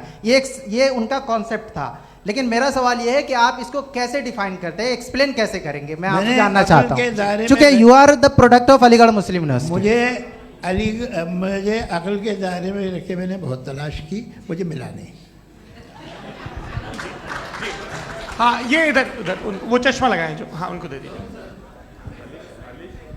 जी फटाफट पूछिए, बस 5 मिनट है, 5 मिनट में खत्म हो रहा है। हाँ अस्सलाम वालेकुम मुफ्ती साहब। एंड मेरा सवाल जावेद अख्तर साहब से। क्या नाम है आपका? अरे भैया सब मुझे पूछ रहे हो। फैज पूछिए फैज साहब। तो मेरा सवाल ये है कि अभी जो एथियस्ट है वो problem of evil argument use कर रहे हैं अगेंस्ट मुस्लिम्स, राइट? कि इस दुनिया में इतना सारा इविल है और अगेंस्ट मुस्लिम तो यहाँ अगेंस्ट थियस्ट। हाँ थोड़ा सा करेक्ट कर लीजिए भाई। पूरी मशक्कत ही इसी बात की थी कि किसी एक मजहब पे बात ना टिके। जी तो बेसिकली ये आर्ग्यूमेंट ऐसा है कि इस दुनिया में इतना ज़्यादा ईवल एग्जिस्ट करता है और अगर एक ऑल गुड गॉड है तो वो रोकता क्यों नहीं है? लेकिन इस सवाल में एक हिडन अजम्पशन ये है कि इस दुनिया में ईवल एग्जिस्ट करता है। अब एथियस्ट ये कैसे ऑन्टोलॉजिकली प्रूव कर सकते हैं कि इस दुनिया में ईवल एग्जिस्ट करता है? मैं आपको बताता हूँ, थोड़ा सा समझा। नहीं सर हम लोग इनको सुनने आए। नहीं please don't do. I want to explain ontology. नहीं हम समझ गए सर, इनको अब जवाब देने दीजिए। अच्छा सवाल पूछ लो। मैं अभी तक क्या था वो मैं थोड़ा सा ऐड ऑन कर लेता हूँ। तुम गुरु, तो हम जब इसका राउंड 13 करेंगे ना तब तुमको स्टेज पे बिठाएंगे। जी तो हाँ जल्दी से। तो देखिए एथियज्म के हिसाब से सब कुछ रैंडमली बन गया है, सब कुछ एटम्स और मॉलिक्यूल्स है। एक पत्थर में और मुझ में सिर्फ इतना फर्क है कि हम लोग एटम्स और मॉलिक्यूल्स का अलग अलग रीअरेंजमेंट है। अब एक पत्थर को कोई इंसान तलवार से 2 टुकड़ों में काट दे या मुझे, according to atheism it is same. There is no evil and good according to atheism. जी अच्छा फैज साहब का सवाल ये है कि हाँ कोशिश भी करते तो इससे गलत सवाल नहीं कर पाते। एक लाइफ फॉर्म है और लाइफ फॉर्म में फीलिंग्स हैं, मतलब लाइफ फॉर्म सुनता है, देखता है, टेस्ट कर सकता है, फील कर सकता है। तो उसकी जो क्वालिटी इस बबल में आ गई हैं, वो जानवर में भी है, इंसान में भी है। तो जाहिर है कि उसे कोई तकलीफ पहुंचेगी, तो चूंकि उसके पास वो सेंसिटिविटी है तो मैं करेगा। पत्थर में वो सेंसिटिविटी नहीं है। तो ये क्या सवाल हुआ कि अगर पत्थर को काटा तो पत्थर को तकलीफ नहीं होती, तो आपको काटे तो आपको क्यों तकलीफ हो? बैठ जाइए। जी हाँ अगला सवाल। हाँ पूछे जी जावेद अख्तर साहब। अरे भैया सब आप लोग मुफ्ती साहब को छोड़ रहे हैं, तो मेरे ही पीछे पड़े हैं क्या? फिर चलो बोलो भाई। You asked how God can exist when children die in Gaza. हाँ you asked how God can exist when children die in Gaza, and you also mentioned the rise of atheism in Europe. But the same events also are leading many atheists and non-believers to turn towards faith. How do you interpret this contradiction, where suffering pushes some away from God, yet brings others closer to belief? देखिए, आपको एक बात बताऊं, दुनिया perfect तो कहीं भी नहीं है, हर जगह कुछ खामियां हैं। बेटा एक मिनट, आप ही को कहेंगे, देखो वो तो कुछ खामियां, कमज़ोरियां, खराबियां सब जगह है। लेकिन अगर देखोगे ईमानदारी से कि दुनिया सबसे ज़्यादा महज़ब कहाँ है, एक आम शहरी को कहाँ हुकूक हासिल हैं, वो बोल सकता है, अपनी मर्ज़ी से काम कर सकता है, अपनी मर्ज़ी से राय दे सकता है, हुकूमत के ख़िलाफ़ बोल सकता है, बरसरे इक़्तिदार लोगों के बारे में बोल सकता है, सरमायादारों के ख़िलाफ़ बोल सकता है। तो आपको ये स्कैंडिनेवियन कंट्रीज़ में मिलेगा, वेस्टर्न यूरोप में मिलेगा। मैं नहीं कह रहा वो परफेक्ट है, बिल्कुल नहीं, वहाँ बहुत ख़राबियाँ भी हैं, परफेक्ट तो कोई। लेकिन जिन जिन मुल्कों में, लैटिन अमेरिका देखो, गल्फ़ देखो, वहाँ पर आपको ये ज़रूर है कि रेप नहीं होते होंगे। रेप की ज़रूरत क्या है भाई, उसको तो ख़रीद लो, घर में रखो, सड़क पर रेप करने की क्या ज़रूरत है। मगर सुनिए सुनिए सुनिए, मगर हकीकत ये है कि वहाँ शख्सी आज़ादी राय देने की, बोलने की नहीं है। जी, ये एक आखिरी सवाल मुफ्ती साहब से। हाँ मैम, इनको माइक दीजिए। शुक्रिया। मेरा नाम मनीषा है, मैं हरियाणा से आई हूँ। मैं मुफ्ती साहब से एक बात पूछना चाहती हूँ। आप बार बार जावेद साहब को कॉन्ट्राडिक्ट तो कर रहे हैं कि आपने ये कहा, लेकिन आप भी अजम्पशंस के बेसिस पे बात कर रहे हैं। आपने खुदा के होने का कौन सा प्रूफ पेश किया है, खुदा की एग्जिस्टेंस का? अब इस सवाल को अलग रहने दीजिए, कौन एथीस्ट है कौन नहीं है। और दूसरी बात जो आपने एक छोटी सी कही थी कि ये फ्री विल का इस्तेमाल करता है इंसान अपनी, लेकिन उस फ्री विल का इस्तेमाल में मतलब खुदा ने ये दे दी सबको ये इजाज़त कि वो कितना घिनौनापन और कितने ज़्यादा ख़राब से ख़राब तरीके इस्तेमाल कर सकता है। जवाब सुनते जी। आप फ्री विल को मानती है ना, या अब कहती है कि फ्री विल नहीं है ना, मानती है ना? तो अब आपके पास इसका कोई एक्सप्लेनेशन नहीं है कि अगर एक इंसान उस फ्री विल का इस्तेमाल करके गलत काम कर रहा है और बच के अच्छी ज़िंदगी गुजार के निकल जा रहा है, उसका कोई रिकम्पेंस नहीं है। हमारे वर्ल्ड व्यू में जो इंसान गलत काम कर रहा है उसको भी रिकम्पेंस यानी उसका बुरा बदला मिलना है, और जो सही काम कर रहा है उसको सही बदला मिलना है। लिहाजा जो फ्री विल है वो इस तरीके से है कि एक लिमिटेड टाइम तक खुदा ने मोहलत दी है। ऐसा नहीं कि छूट दे दी, जो करना है करते रहो हमेशा।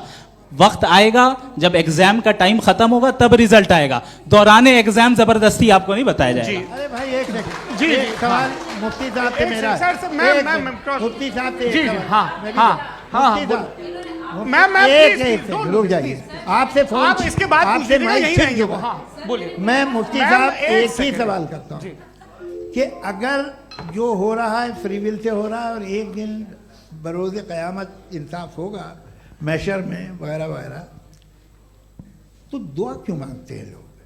दुआ मांगते हैं इसके मतलब है अभी भी उसने ये डिपार्टमेंट रखा है कि मैं रोज़मर्रा की ज़िंदगी में बिल्कुल बिल्कुल ही कैन। तो तुम कैन हो, तुम मुझे नौकरी दिला देते हो, मेरे बेटे को ग्रीन कार्ड दिला देते हो, और 45,000 बच्चे मरते उन्हें रोकते नहीं हो। नहीं तो क्या आप ये कह रहे हैं कि इस दुनिया में जालिमों को कभी पकड़ ही नहीं होती है? अरे जो भी पकड़ होगी वो बच्चे रोते हैं।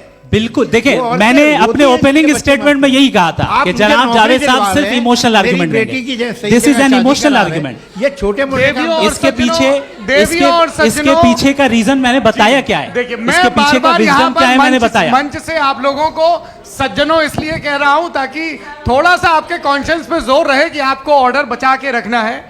वक्त तय हुआ था, ये वक्त पूरा हुआ, आपने इतने धैर्यपूर्वक सुना, मैं आप सबका बहुत बहुत शुक्रगुजार हूं। यदि इन दोनों विद्वानों की इच्छा होगी तो कभी हम इस बातचीत का राउंड 2, राउंड 3, यही तो देखिए खूबी है इंसान की कि बहस मुबाहसे में वो पड़ा रहता है। आप लोगों ने बड़े धैर्य का परिचय दिया, बहुत बहुत शुक्रिया। इसी के साथ ये बातचीत यहाँ पे समाप्त होती है। आप लोगों को मैं एक बात बता दूं, ये सारी बहस हो गई, अब मुफ्ती साहब और बड़े मुफ्ती साहब इन के साथ मैं खाना खाने वाला हूँ।